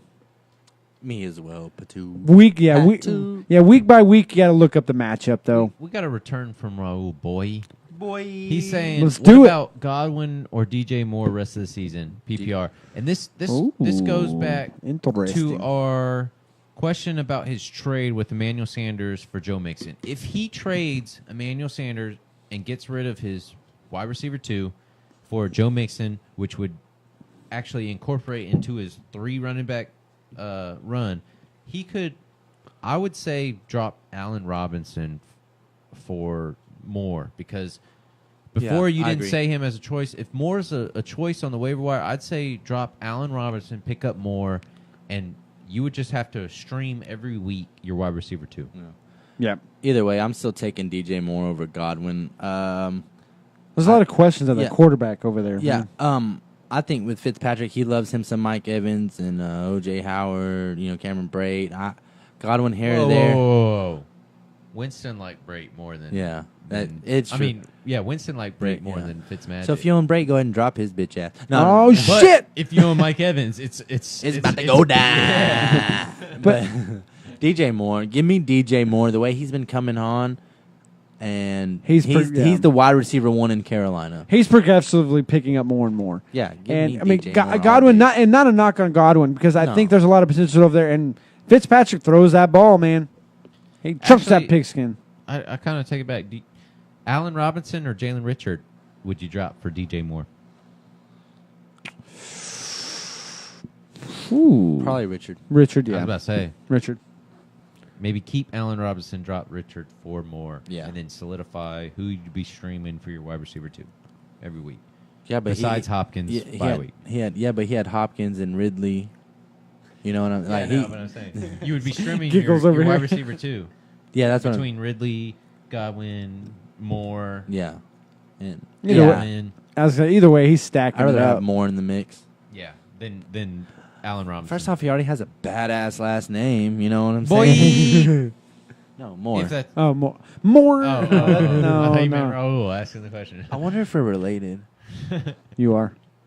Sounds about right. I need that autograph. Hey, man, I'm going He's reminding that it's PPR. All right. Yeah, Moore. Yeah, I like He Moore. says the trade is PPR format with Joe Mixon and Emmanuel Sanders, and we still solidify. Yeah. Yeah, I think we're still united. All right, we got a standard league question coming from Errol. Errol, Which running back should he start at flex? let's do it. Let me hear it. Standard league. Doug Martin, LaShawn McCoy. That's not looking good. I feel bad. I would really like to know your waiver wire right now. I'd really like to know if we have some other options. But see, to be fair to that, though, LaShawn McCoy could break that shit off. I mean, I don't like McCoy against Buffalo. Chicago. no, I don't either. What was it? Was it just a straight who to start? Doug Martin at flex or McCoy at flex? I would like to know your other options, honestly. Yeah. For your receiver, tight end maybe too, because Yeah. sometimes the double tight end will work, especially in a league, or especially right now where tight end is hard to come by.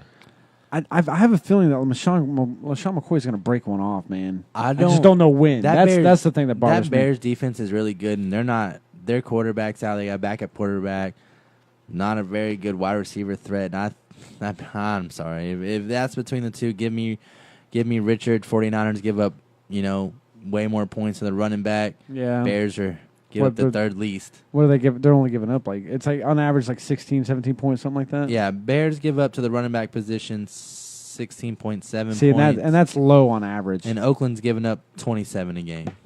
Oh, okay, yeah. So I think Doug Martin and Richard, your Matchup wise, that's matchup wise. That's kind of our fail. That's kind of what we go back to is the matchup and kind of looking at seeing what the points are going to be. And the eye test. That Bears defense is. Eye test is a big thing. Yeah, that Bears defense. I'm sorry, they're going to eat up Buffalo. I think, especially whether it's Peterman, Anderson. This is with my IDP player, Khalil Mack, out dealing with it. He's still out. Yeah, and that's what I'm saying. With him out That's what I'm dealing saying. with I'm asking actually. an ankle injury, that's still just a indication of what that Bears defense is. With Matt coming through trying to get all them points. Yeah. That's bad. That 52. I wish if I was Gruden, I don't know how you traded him. Well, and I mean, too many coronas. he's out, and I know he's young, but you still have Roquan Smith over there.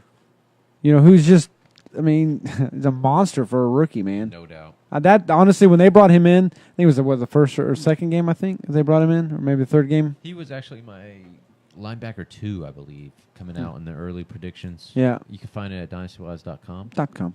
I believe it's still up there with all the early predictions for the running backs. Linebackers, defensive ends, and DBs. But yeah, see, and him coming out, and then when they picked up Khalil Mack, I was like, "Good God, dude! How can they afford him?" Well, and then I remembered that Roquan Smith is under the rookie contract, so that helps. That helps quite a bit. We got a question coming in from Manny, and I apologize. I accidentally skipped you. Sometime in the process, I reloaded and didn't see it. We got you, Manny. Manny's asking Trubisky or Matty Ice. Oh, Matt Ryan. I'm personally, I'm going to lean towards Matty Ice. At just first glance, I'm not positive of all the matchup yet. I think it's. Oh, you know what though? I'm going the exact opposite. They're playing putting all faith in Trubisky against Buffalo, while Matty Ice has to go against the newfound no-fly zone Washington Redskins. Yeah, that is something to behold. It hasn't been solidified, but I'm calling it now. Early prediction: Redskins no-fly zone. I'm not sitting Matt Ryan over Trubisky. Matt Ryan has way more weapons. Carolina gives up more points, or the Redskins give up more points to quarterbacks. Buffalo is actually surprisingly very good against quarterbacks. And this is what did you calculate anything with Green Bay's stats or whatever? Because a big part of the Green Bay's stats for defensively was Clinton Dix. So now him going to the Redskins. I don't know how your equations process. That's what I'm saying. That is something to consider. Yes. I mean, he might improve it, but I still think Redskins offensively is just way more weapons, and I'm not sitting them. If you're tuning in, Atlanta weapons. Pro Football Focus I got you. rates both Clinton Dix and DJ Swearinger as 1 and 2 safeties in the league currently right now, and they are both now playing for the Washington Redskins. Until they show me together. Give me Matt Ryan. I agree. I agree with. I agree with Joe that they are going to be something to behold. They're going to be downright nasty. But I do like the matchup with Matty Ice because he just throws the ball so damn much that with Calvin Ridley and Julio Jones catching a lot of the catches, but pulling them out in the red zone. There's just a lot of stuff. There's a lot of stuff happening over there that Matty Ice is still my go-to, and they tend to end up being shootouts. Good God, man! A big factor of After that this is one, I am. I'm gonna start slurring here in a second. Coverage only covers a certain amount. If you can't put any pressure on Matty Ice, then he's going to have all the time in the world to create some plays and do something. I think that's what the Buffalo concern really is being able to put the pressure on him. But Buffalo hasn't really been too hot, and Chicago's been kind of on a tear. Trubisky's been surprisingly good here lately. That's another especially in times when he needs to. Yeah, that's another surprise too. Is the Biscuit just getting after it? Rush yards, Biscuits, rushing. He was averaging the most points per rush in the league. I don't know. I was going into last week, so I'd have to double check going into this week, but he'd still be, still in the top. Yeah. Honestly, that's a pretty good choice to have right there. You're not hurting. Yeah, he's not hurting. Yeah, I mean, I guess he was surprised by the way Biscuits came on. He probably didn't expect it. Nobody really did. But if you watch the tape on Biscuits coming out, I actually watched a lot of tape on the quarterbacks that year, and you could see the potential. He was just inexperienced. He only started 1 year in college at North Carolina. So a little bit more experience. They got an offensive-minded coach. They got John Fox out of there. Got the offensive-minded coach. But yet their defense is just tearing it up. Last year they had a top.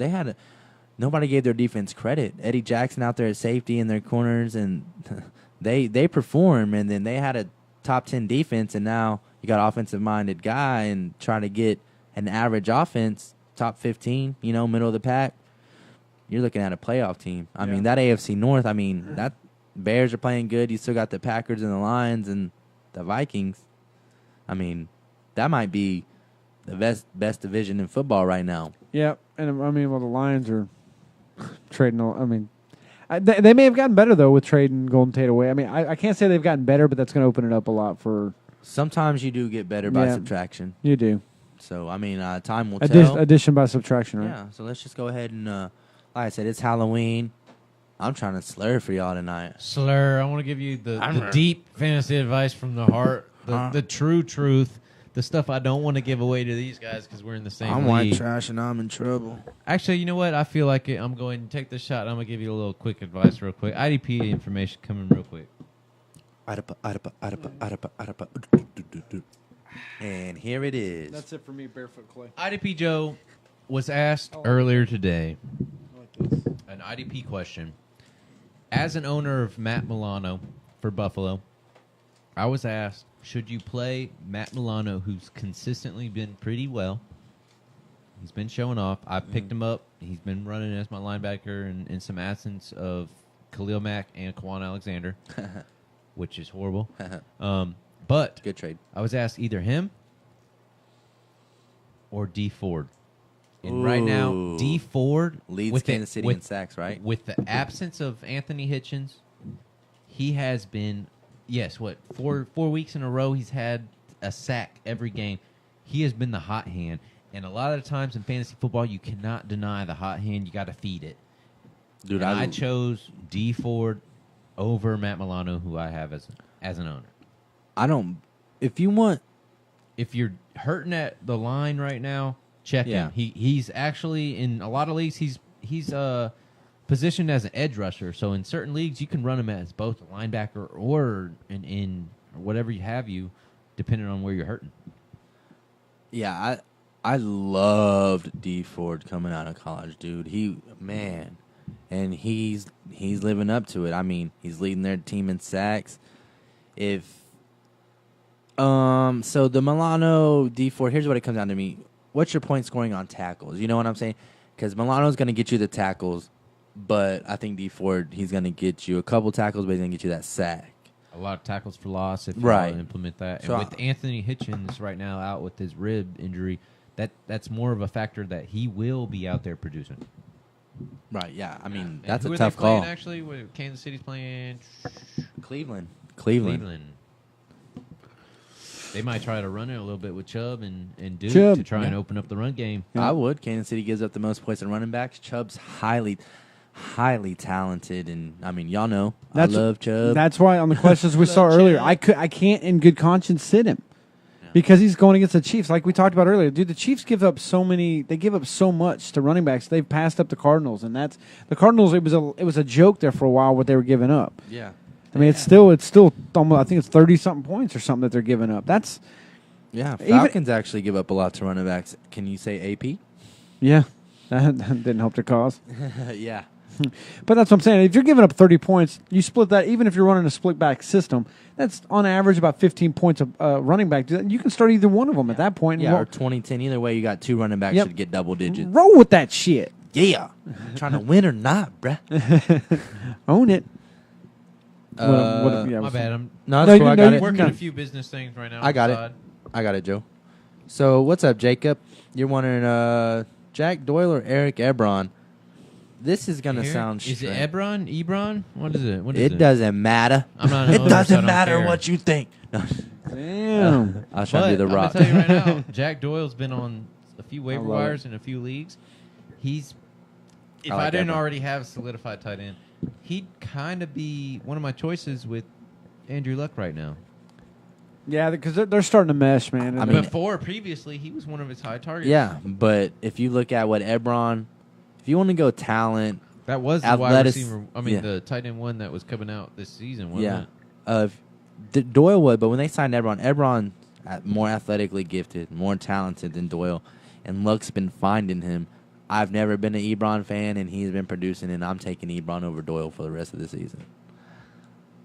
I'm not arguing with you. I mean, Jack Doyle, there's just a lot. I mean, that's a tough situation. I picked up Jack Doyle with the intention of him backing up Gronk, but I just, as much as I hate saying it, I just don't see it. That wasn't a solid pickup. I mean, I need to find something else, you know. I mean, if you'd have listened to me in the offseason when I was telling everybody George Kittle's going to be a top 5 tight end. I did. I had him. I picked him up, and they didn't do shit, and I dropped him. That's a lie from start to finish. That's a lie because Joe had him, and I had to trade for him. I know, and I don't want to undermine your advice that you gave from the get-go, which was good. I mean, you called Kittle from the get-go. Yeah.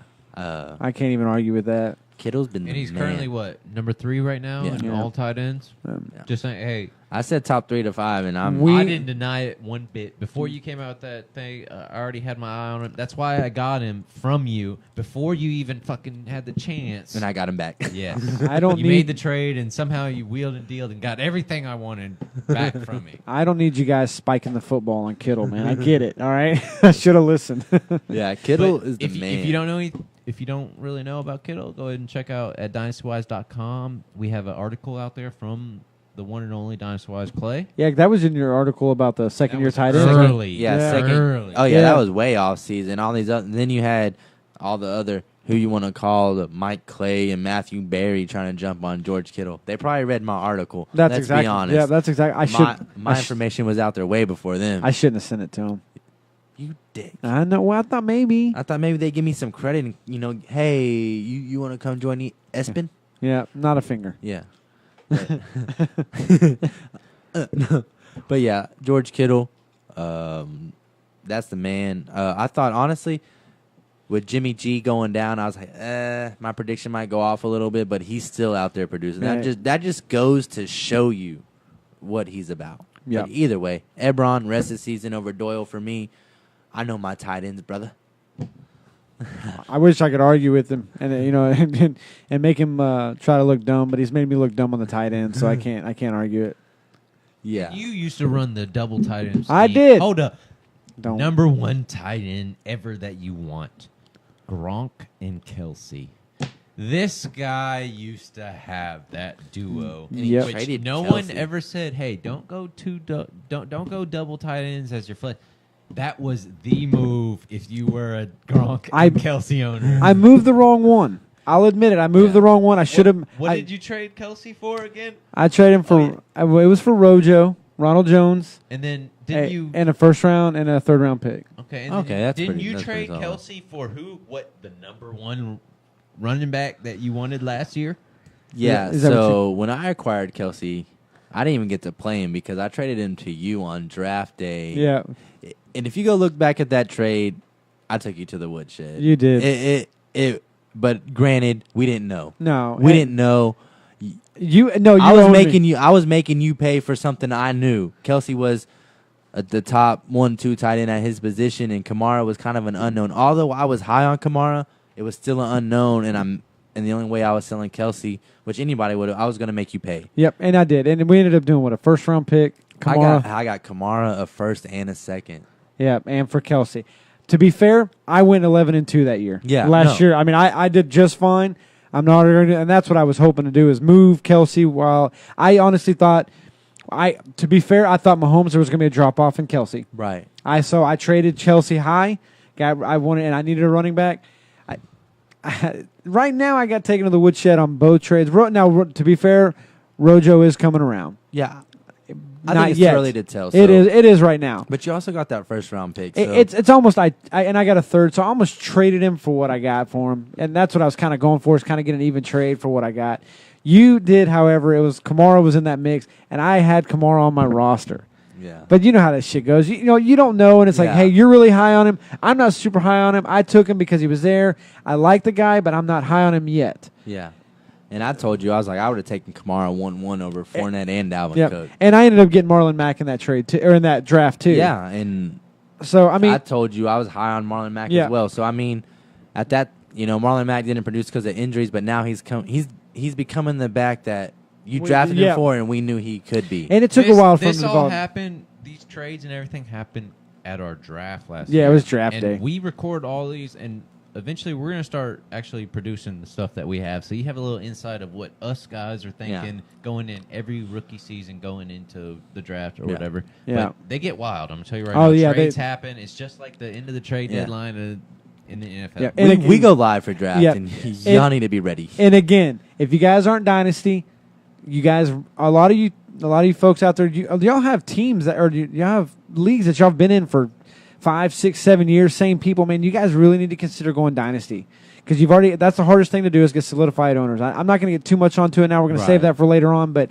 we'll pod about that. Yeah, we'll pod about it. But y'all start planning. If you guys are out there thinking about doing it, start putting it in the works now. But anyways, moving on. We got a question coming in from Jonathan Lipe. Okay.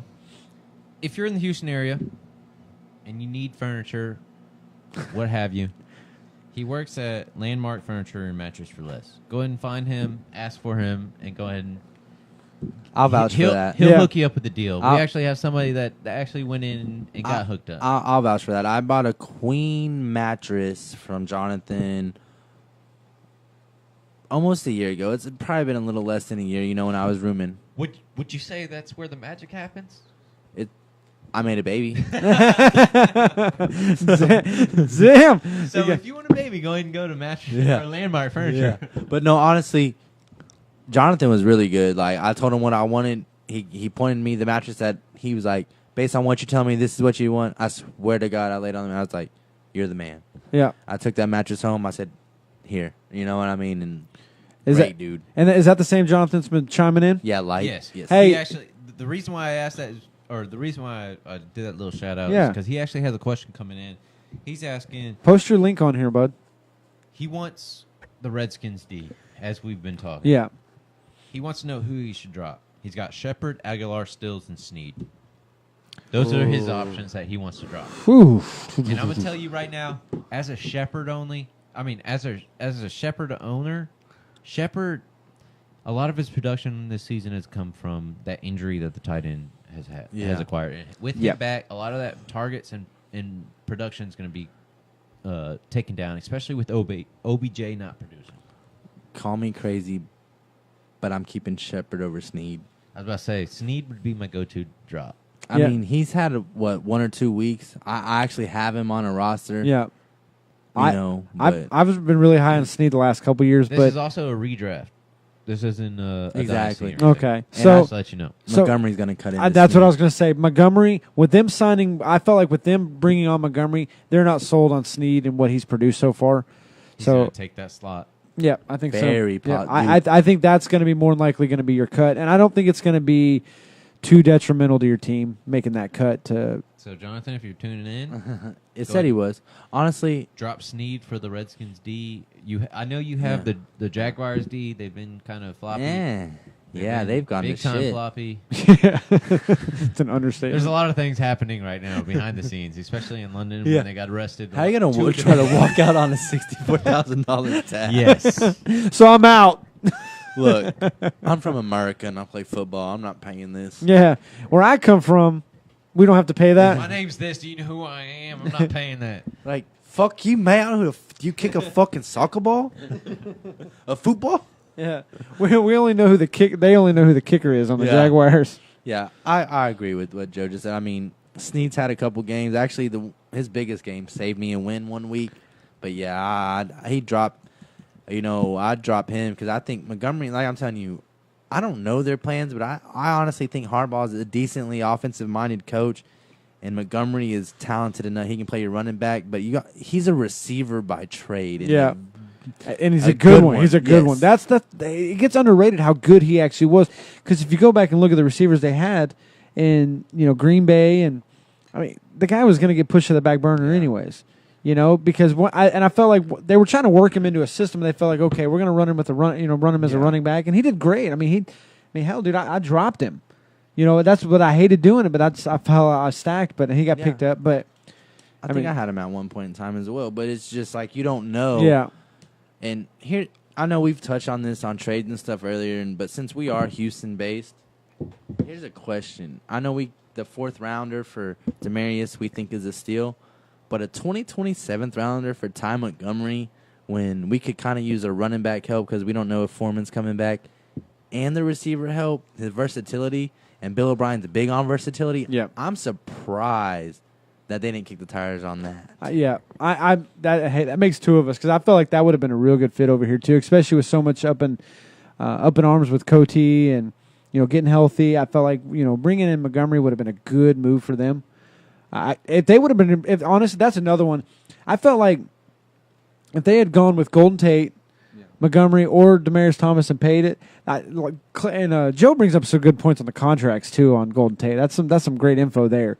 But with Demarius Thomas and Ty Montgomery, I'm not sure on the contracts, but either one of those, I would have been like, okay, I can accept either one of those and be okay with it. Right. Yeah, I'm right there with you, man. I just had to touch on that. It's just No, it's cool. It's just crazy to me. I like it. I'm a different breed. Yeah. If they ever let me coach, I'll probably win some ships. I forgot all about this. He's in one of my notable IDP battling injury Cut him. reports that I have. But where's the Buccaneers? Where are they playing? Who are they playing?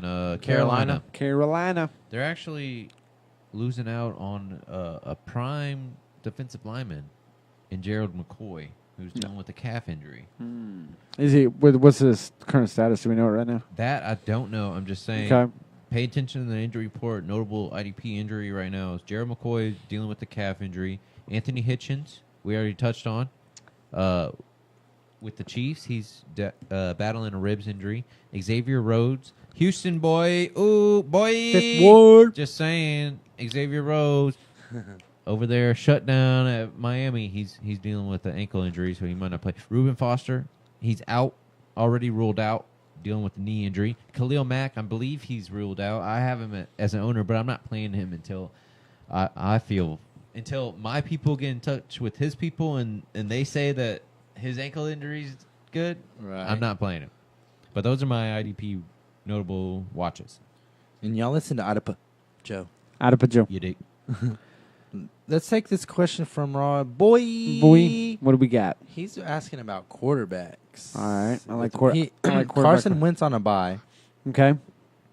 You want to go Carr versus San Francisco, Flacco versus Pittsburgh, Fitzmagic versus Carolina, or Oakland versus Tennessee? I like Fitzmagic coming back. To me, it's usually with Fitzmagic, you're going to have a good 2-3 week run on average. Yeah. And then he's going to fall.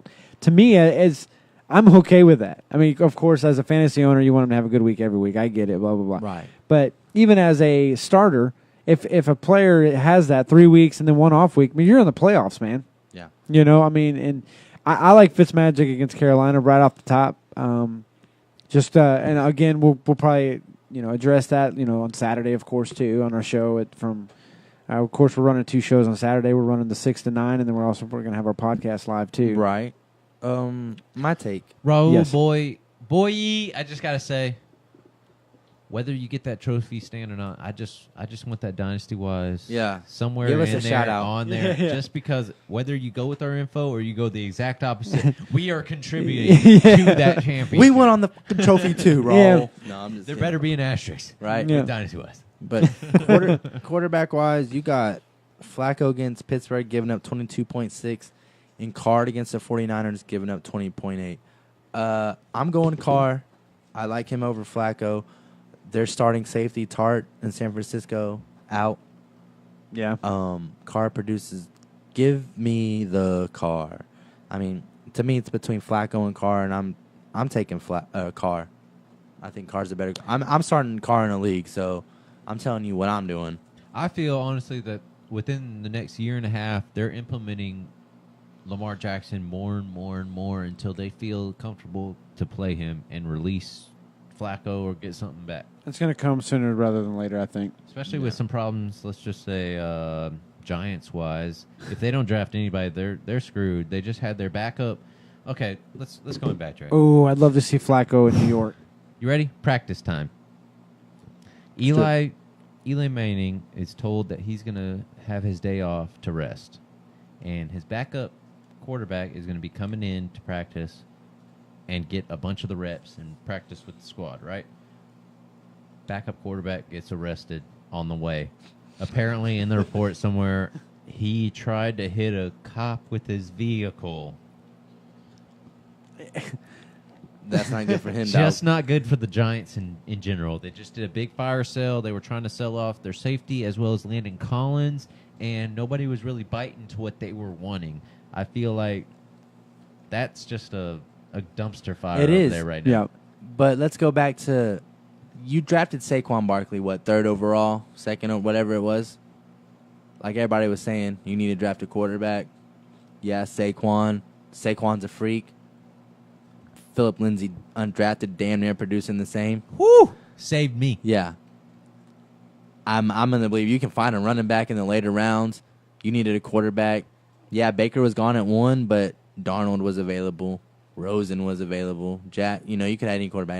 And I think Darnold, Baker was my number 1. Y'all know that. Anybody at dynastywise.com, give me the Baker. Article's up. Read it. Fully bakered. Yeah. And, yeah, fully bakered. Fully bakered. I forgot about that term you tried to create. Hey, don't hate. Don't hate. Hey, no. It just goes. It coincides with Chubb. Yeah, but Darnold was my 2nd quarterback, and I would have taken him in the top 5. You seen what he's done in New York? Yeah, with a decent, not that good of a team, and he's been okay. His rookie, he showed his rookiness and this and that, but as a Giants fan, yeah, you got Saquon. Running backs don't win you Super Bowls. They don't. And that's, the ball, the person the ball's going to. Now, you can get away with having a badass running back if you've got a great defense. It's been proven, but you don't have that defense. You've spent all your time and effort on your offense. You've got Odell, great wide receiver. Sterling Shepard, great wide receiver. There's Evan Ingram, great tight end. That's what I'm saying. You've got some great people over there, but it's all on the offense side. Nothing wrong with that. But the guy that's handling the ball and has basically been his job to deliver to those wide receivers and tight ends isn't doing it. Yeah. There's a reason why Eli is available in so many leagues because he's just downright awful. And yes, he's got a couple of rings, blah blah blah. Dude, the day is past. It's done.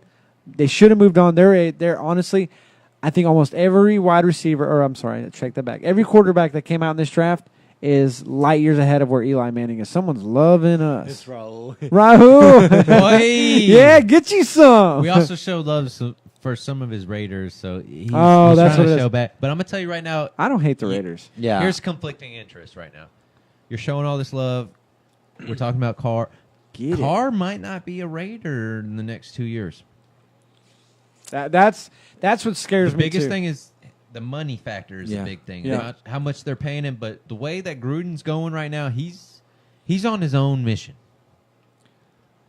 If you trade Derek Carr, you better be sure what quarterback you're bringing in. Yeah, you You better. better get something big in return. There better be a big in return. There better be a big damn plan in place, because if you don't have that, you're talking about a 10-year. I mean, yes, I know he's got 10 years, but I feel like you've got it in Derek Carr. You've got your franchise quarterback. I think Clayton, you mentioned earlier, or one of you gentlemen did. Yeah. That it takes. You don't have that. You don't have the franchise quarterback. Those are hard to find. Derek Carr is that. I think you can fill in the spaces with a wide receiver. Oh no. What did we do? Uh-oh. Talk about the car trade. I'm not for trading. I Carr. no, dude. That's what we're. Wait, boy, before you run off, dude. I don't. But I want to let you know that we want you to keep Carr. I've got another good friend of mine that, he's in the South Carolina area. He's a big Raiders guy. I go to him a lot because he loves the Raiders. I actually like the Raiders, and I want Carr to stay there. I just don't know if Gruden. All right, listen, Gruden I'm scares gonna tell you me, right man. now, I'm still a little salty. I'm still a little salty.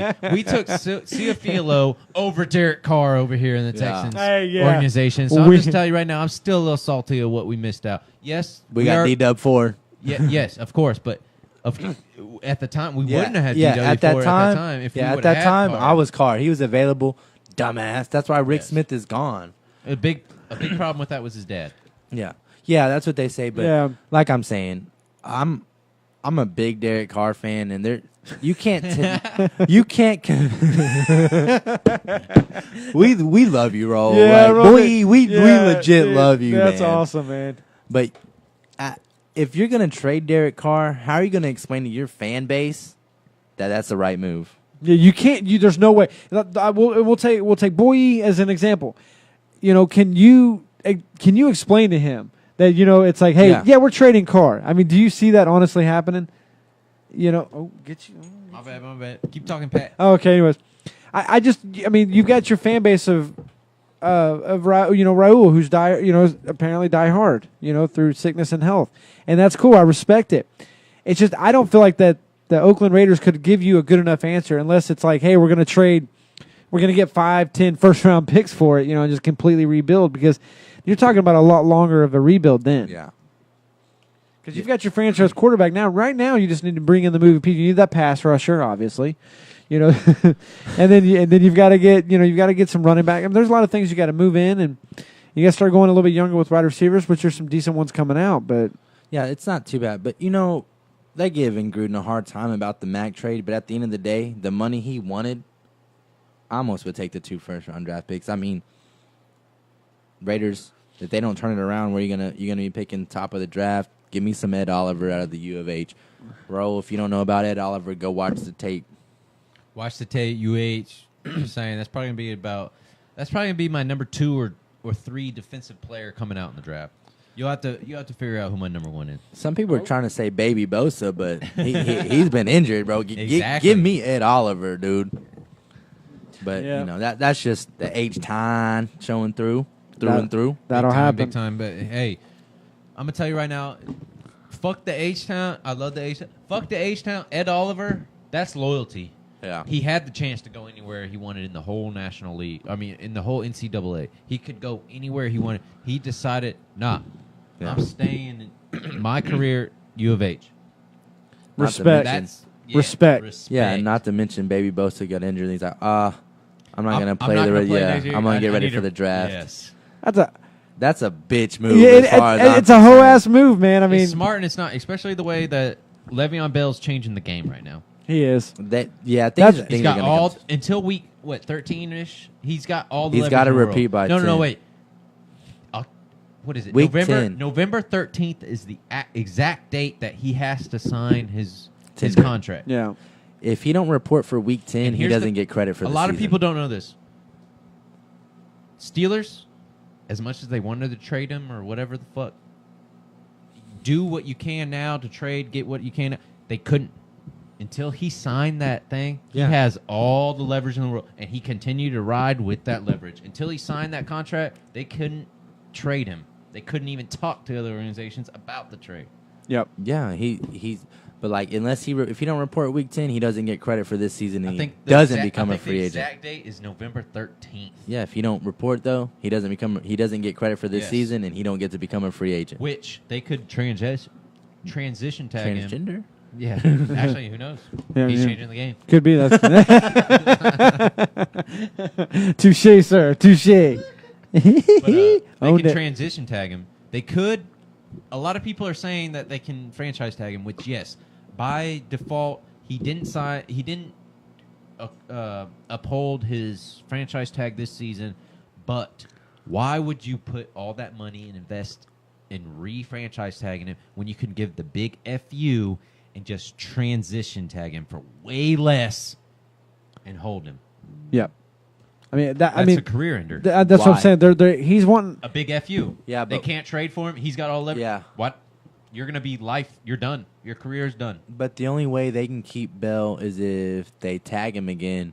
And why would you give up?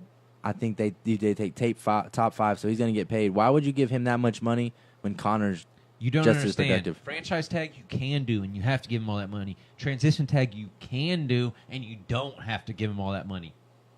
So it's basically a way less contract. So if he decides that year that he wants to come back, he's fucked because he has to come under the transition tag rule. Way less than what he Yeah. was even wanting, imagining.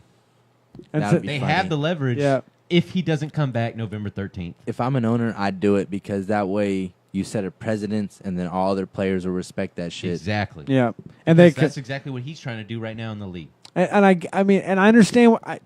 I respect Le'Veon Bell for what he's trying to do. I understand what he's trying to do. He's trying to get as much money as he can while he can. I understand that concept, but dude, the problem with that is I'm sure he thought, "Oh, what are y'all going to roll with James Conner?" Yeah, that's exactly what we're going to do, and he's going to perform equal to, if not, there's parts of him that are better and equal to than Le'Veon Bell. I'm sure Le'Veon Bell, the first time he started going off, was like, "Well, shit." He should have reported. Honestly, he should have reported. When he saw James Conner going off, he should have Yeah, reported and I would've. put it into it and said, "All right, hey guys, I'm back. Let's talk about this." But he didn't, and now he's put himself. He's vulnerable here. Yeah, James Conner basically was like, I'm he here to showed work. why the running back position is devalued. Yep. That's exactly what. I'll be honest with you. I got a bigger one. What? Undrafted free agent. Undrafted rookie. Philip Lindsay. Yeah. Showing that how much You want to talk that puts undrafted? in. Arian Foster. Ooh, Yeah. that was third stringer for Yeah. years and years and years. Terrell Davis was a 6th-round draft pick. He actually, Terrell Davis made Hey, his off of sixth-round special draft pick. teams. Yeah. The GOAT was a 6th-round All right. draft Yeah. pick. Hey, there we go. There's a question right there. I'm not expecting y'all to have an answer, but just something for Oh, I got answers. for discussion pieces. What's up? Aaron Foster had a couple good years. Yeah. Do y'all think that's the possibility with Philip Lindsay? Just a couple good years. I know it's early in his No. career, blah blah blah blah. But No, dude. He's a little guy. Yeah, he's like And 5'8". the way he runs, Yeah. he runs like a big back. I He saw him runs get. headstrong and just straight north-south. He gets He's popped a getting lot it. hard. But how does he react? He pops up. Yeah. He ready for the next down. But That's a rare thing. That it is. comes in a But bag. at the same time, 3 years. the body is can't really yes, hold up for 3 that. years is about the epitome of Yeah. a elite and, running back. And honestly, Arian Foster was a first-round talent. He just blew it. He got hurt, and then he got hurt, had a bad year, and then he went undrafted. he was such a glider though, man. Dude, the way he ran, I love watching Arian Foster run the ball. he was dude. just so smooth, Oh man. my But anyways, I know I'm God. getting off subject there. It's It's on just, subject. but I'm I'm chubbed up, Here's the big. He saw openings as they were happening. dude. And then when he just made it look His so cuts easy. were to the openings that were just emerging. Yeah. That was the beautiful thing about him. But Joseph's asking the question: yeah. What do we got? should he trade? What is it, Jordan Reed Oh, I saw that Okay. for Doyle. for Jack Doyle? Yes. No, I would say no. You don't think so? I'm not the No. biggest Reed fan, but Alex Smith, captain, check down, and Ebron to me is the tight end 1 over Doyle. Yeah. Give me Reed over Doyle. Reed. A big thing is Doyle still has to prove that he can come back and be that number one that he was for Andrew Luck. Reed's Yeah. consistent. Yeah, when Reed's healthy, He's getting the yeah, targets. He's getting those targets. as long as he's healthy. And like I said, I'm taking Reed over Doyle because Ebron's the man over Doyle. And exactly as you said, Mr. Check Down himself. None other. Tight end is your blanket right there when you're checking down. Sorry, I'm sorry. Boy's question distracted me. Oh, no. I haven't seen it. Now, all right. Boy, what we got to do is, we're in multiple leagues. I'm going to say me right now. I knew While I it. was in the Navy, Well, while I was in the Navy, I won 3, and I lost 2. I was going to say, But I lost to second and third place in those 2 that I lost. we've got, all right, we're in multiple leagues. Clay's probably in 5 or 6. I'm probably in, 5 or 6. Joe's, you're in 9 or 10.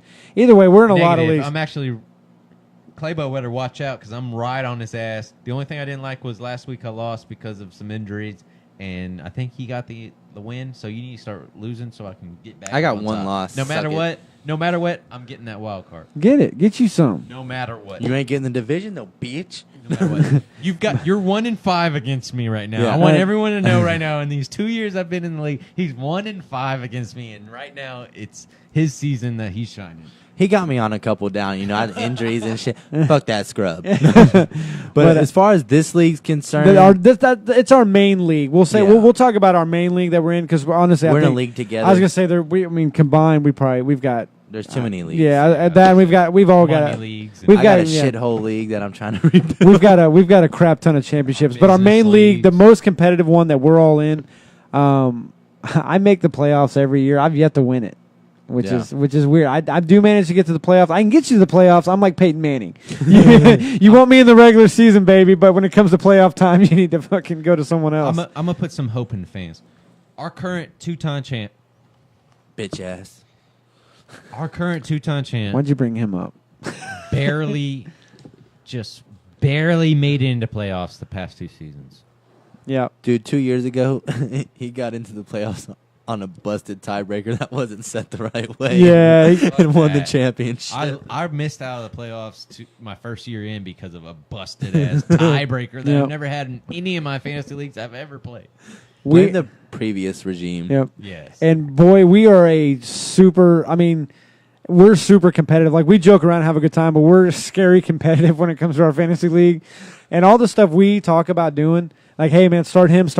One of us is going to own some of those players, and we're not going to recommend something that we're not going to do ourselves. So if you ask a question or advice on a player, we're going to tell you exactly what we're going to do that week. And if we get screwed, or if you get screwed, we get screwed right along with you. That's what we tell a lot of people. Most of the time I'm starting someone, on that same way, but it is what it is. But as far as our Dynasty League, these guys don't have a championship in the same league we're in, and I do. That's some bitch. Oh, That's some Raul, we'll get to that. I love what you just said right there. I'm going to stick to that. I love that. But Raul also said earlier he thought Reed would be he thought Reed would succeed more with Smith as Mr. Checkdown, and he feels disappointed that he has Reed.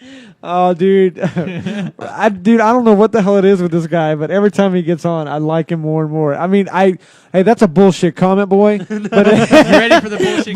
but it's dead Raul on. Boy just described it dead on. That Patrick, the CEO of Dwynasty Wise, a.k.a. Mr. Patu, he is The Andy Reid. the Andy Reid of our fantasy league. That's the shit, dude. I love it. That is I hands down. fucking love it. I pick up. I'm taking a shot on that. Dude, I pick up a new fucking nickname Yeah. every damn week, Pour dude. that. Penicillin Pat's now Andy Reid of I was just fantasy I was just football. really starting to like being called Penny. I thought that was cool, man. Oh shit, dude, that's Royal. That's badass. Raul, do me a favor. DM us your address. I got a shirt for you, man. Yeah, hey, yeah, we're gonna send you one, Boy, brother. Yeah, we gotta get you a shirt. Yeah, we'll get you taken care of, man. Yeah, just DM us your address yeah, and pour we'll, me a halvesy. and we'll send you one. Yeah. Let's go ahead and do a quick plug real quick. Yeah, Get to our breaking shit. Let's roll with it, buddy. First off- Andy Reid of fantasy. Sorry. Got him. Gotti. Right now, this show is brought to you by Dwynasty Wise. Veteran owned, veteran operated for the most part. won by your Andy Reid of fantasy football. We need to get a shirt made with his silhouette. I kind of want a face. I kind of want to. Yeah, the Andy Reid of fantasy football. I want you looking at something. Oh, no. Your fantasy lineup. Yeah. Yeah, I'm only in the row. I'm only laughing right now because I'm buzzed, man. I'm gonna cry about it tomorrow. But Dynasty Wise, you can find us at dynastywise.com. On Twitter, you can find us at dynastywise_LLC. On Facebook, you can find us at Dynasty Wise Sports. We have an Instagram, Dynasty Wise Sports. Oh yeah, I forget all about the Instagram. Not enough pictures. Where's the pictures? Oh no, there's not. There is some. She's working on them. She's got some. Honestly, that means that we need more events. We Fucking do. pregnant, dude. Give her a break. Yeah, that's fair. She's hormonal. I'm not gonna mess with her. I don't. You know, Pat knows what it's like with a pregnant chick. No, dude. I bail out. No comment. No comment. The smart thing would be to read it. Sorry, I'll tell you right now. I'm sharing the. Notable wide receivers that are battling injury this week coming up. Torrey Smith with a knee injury. Cut him. Robbie fucking Anderson. That's your boy, dude. Ankle. Honestly, I'm gonna tell you right now. I got a little secret, little conspiracy of why Robbie Anderson isn't producing. Originally, when he got arrested, he said some disrespectful things to the police officer that I feel like he is actually doing on the side now, because that's the only explanation of why he's not putting up the fantasy points that he was last year. But I'm not gonna digress into that. It involves the officer's wife. Yes, and effing. Fornication. Allen Robinson, who we brought up earlier, he's dealing with the groin injury, which we said previously. Oh, how fitting! Yeah, that's a nice. Was that a groin and hammy injuries? We feel that they're lingering injuries that you should really monitor. Quincy Enunwa, he's battling an ankle injury. Cooper Kupp, he's battling a knee injury. Kiki Kiki, can you stay healthy? Yeah, for real. He's battling hamstring injury, but with Demaryius Thomas, he's going to have to come in and do some work when he comes back healthy if Fuller doesn't come back before him. But Pierre Garçon, who they wanted to trade big time, he's dealing with a shoulder injury. I believe he was dealing with more than that, actually, but I don't have the actual report. I believe he's dealing with a ankle and calf injury. Somebody was. Yeah. I'm going to Don't question quote me on that. I'm going to question the Achilles I'm quoting But it. I want to go back real quick to the Quincy Enunwa. He's let me down. That matchup right there, it probably has, I'm going to stamp it right now, the most injuries or things to watch in a game throughout all the season. Between them and who are they playing? Hold on. The Jets. Yeah, Jets. They're and dealing with Dolphins. so Jets. many questionables and so many people that are out. It's just a long list. Yeah. Is Tannehill still out? Tannehill still out? Hey, I'm glad that you called him that, because that didn't come from my fantasy perspective. That came from my Madden perspective. Whenever I had him as a low projection, he would always dump pass and it would piss me off.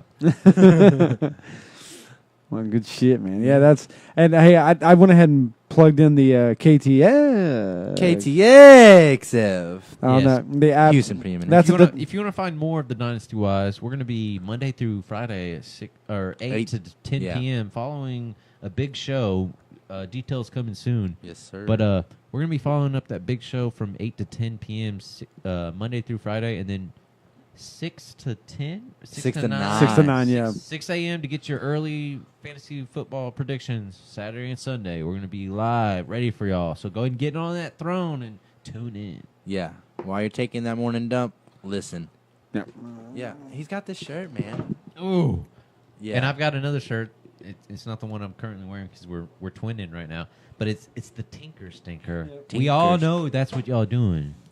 The Yes. Tinker Stinker. What you're tinkering on your lineup and looking at waiver wires and everything when you're sitting on the porcelain throne. All bullshit aside, that's exactly where I Exactly. adjust all 100 of my leagues. I'm telling Actually, give me a second. I'm gonna make a move. It's seriously, it ain't no bullshit, man.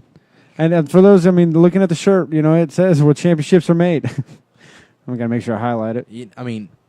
as long as you're tuning into Dynasty Wise and looking at our stuff, that's where your championships are really made. I guarantee you, honestly, I think from our viewers, 85% of our viewers, I did the statistical, and all that, 85% of viewers watch our videos from the porcelain throne. I believe it. I do. I mean, the I research may is say- there. I The feel research- that's a little low. Pump them numbers up. Yeah, those are rookie numbers. Come on, We need to get come those on, numbers guys. up. Come on, guys. Y'all are better than this. Start sitting on the throne and tune in. From now on, take us to your bathroom. Start syncing in your dump time with our podcast time. Yep. All right. No doubt. First off, Let's take a before shot. let's Let's take a do shot. that. Then I want to point out some notable wide receivers that are battling injury that you need to. Actually, no. Point 'em notable out. IDP players that are battling Hit injury. them. Hit them for our First, shot. shot. Dynasty Wise, Houston Preeminence. Boy.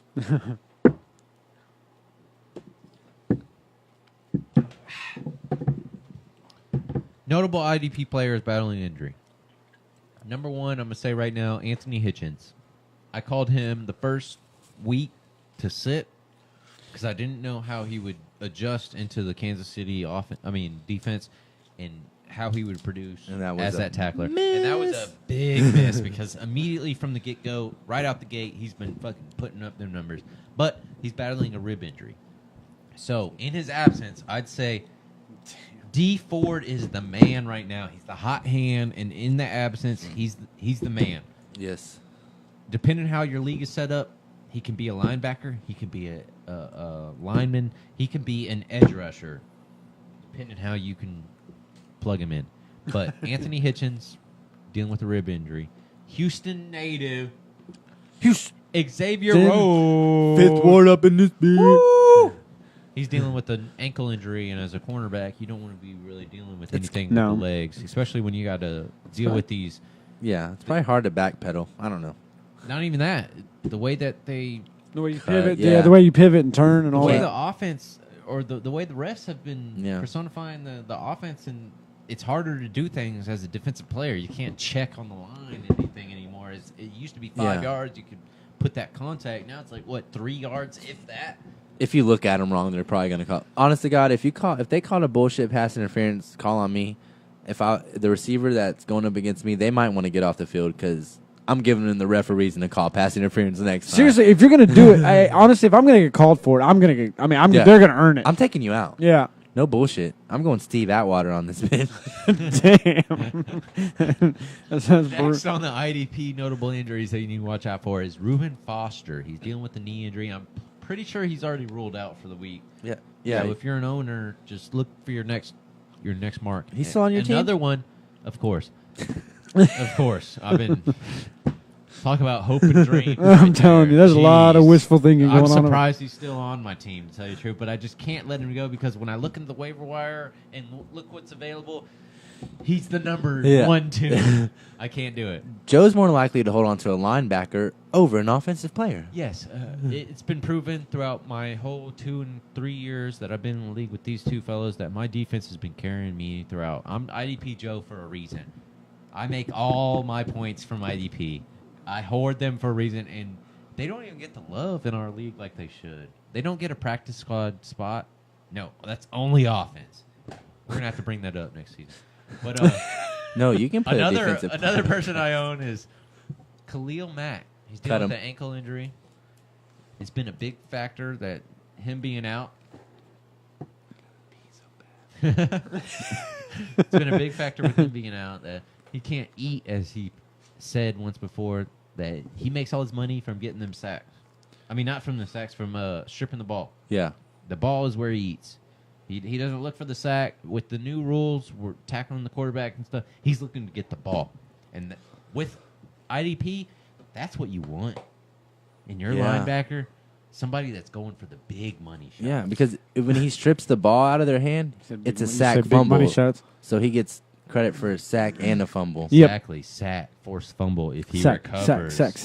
He takes it to the house. Tackle for love. Yeah, I mean, Everything. I'll just go ahead and throw this out. We knew Chicago had a pretty good damn defense last year, Yeah. and the one thing they were missing was a dominant pass rusher, and they got it.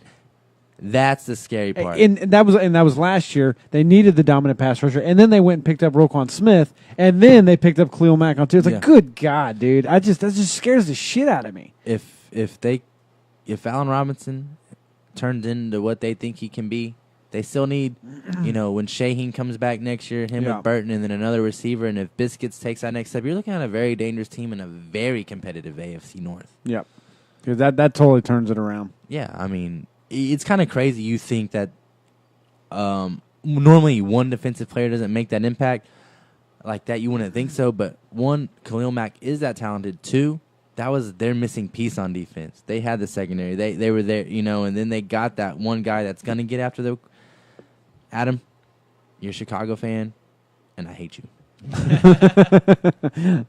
Owned it. That's good old Henry. Hey, all right, quick question. I know we're getting ready to wrap it up, but Thursday night, Raiders, 49ers, who do you think takes it? I think it's the Raiders. Oh, boy, tune in real quick. Your Raiders versus the 49ers. Yeah. What happens? I got your boys. Raiders taking the dub. Bethard is banged up. They've already lost Jimmy G. It looks like they might be starting a dude that's never taken an NFL snap. Although the Raiders give up a lot of points to running backs, and I'm probably going to start that dude if he starts because I have to in one league. I still think the Raiders prevail. I'm calling an ugly win. Raiders. All right. Ugly win, though. I think he jumped. High production. He jumped back in just in time. Yeah, I'm calling an ugly win, though. Honestly, I think it's going to be...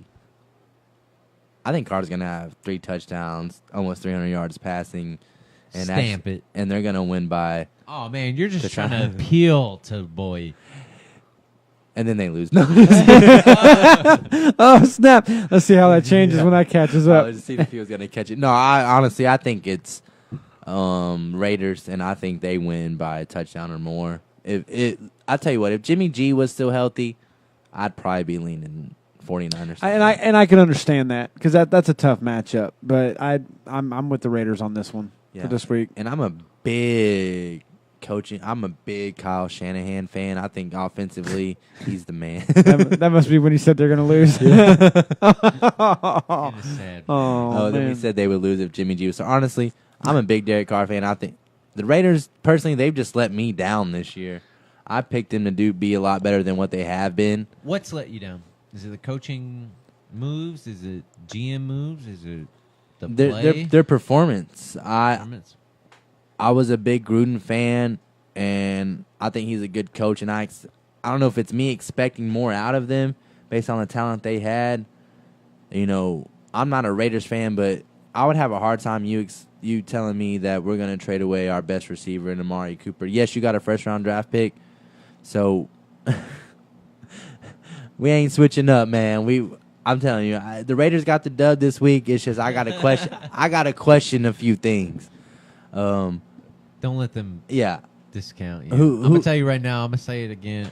Raiders are going to win this. It's going to be an ugly win, though. I'm not going to switch from anything that I say. Yeah.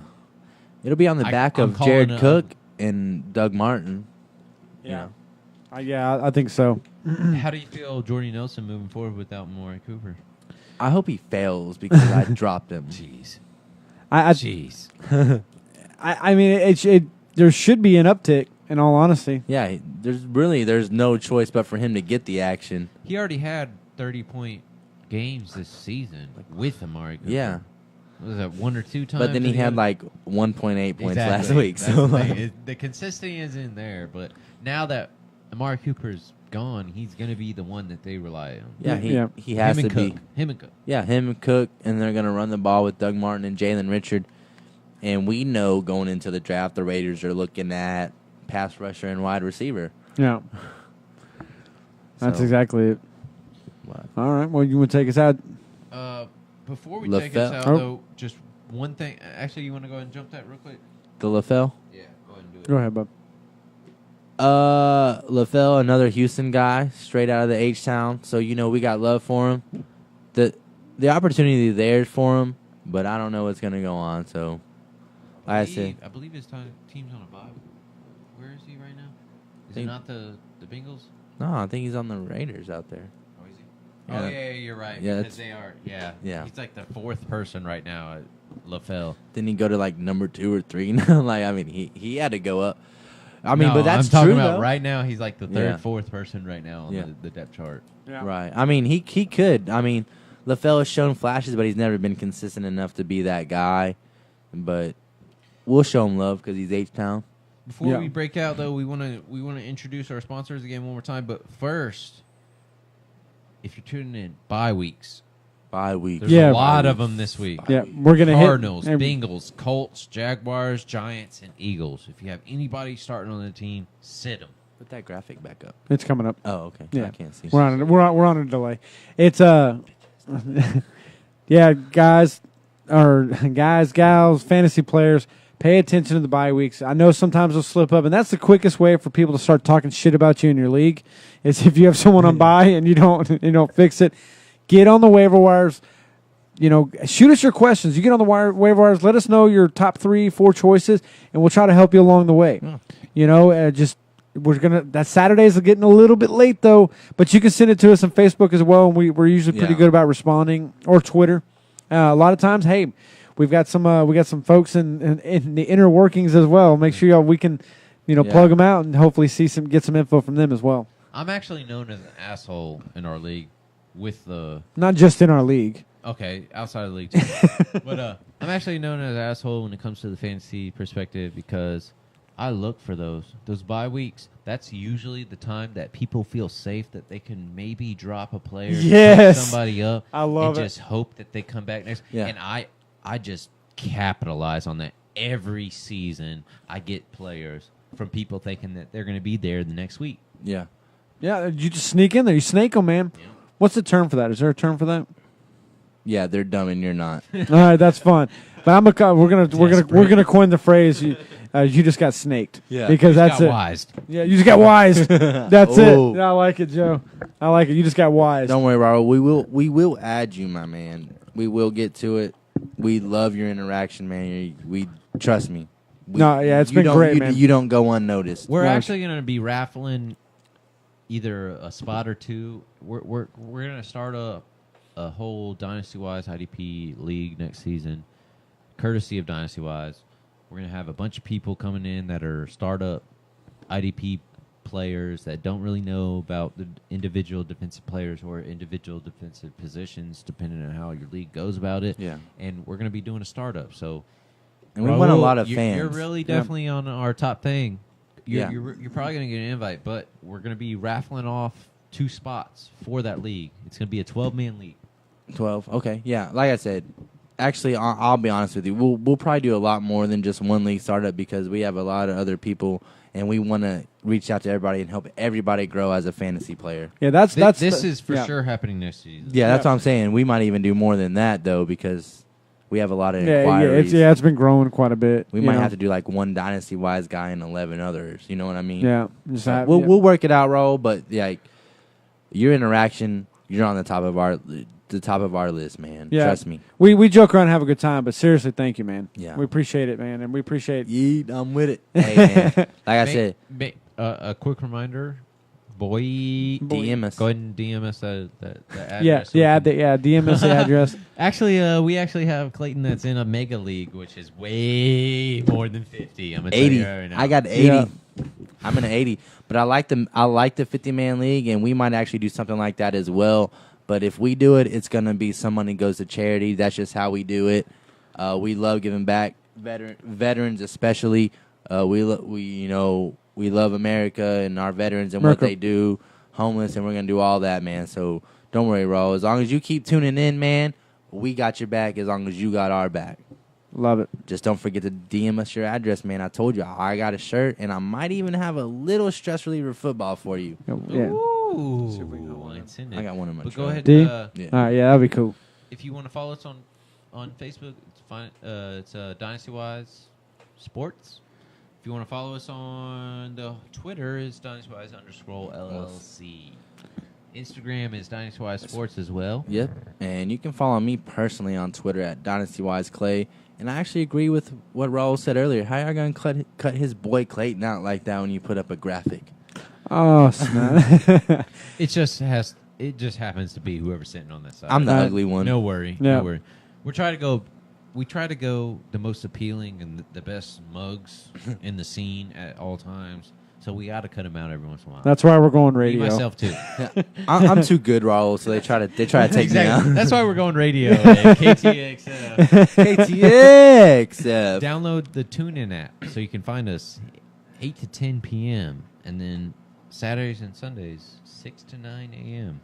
This Dynasty. has been a big production from Dynasty Wise Fantasy Football. Dynasty Wise on KTXF. Yeah, it's been real, man. We love it, Raul.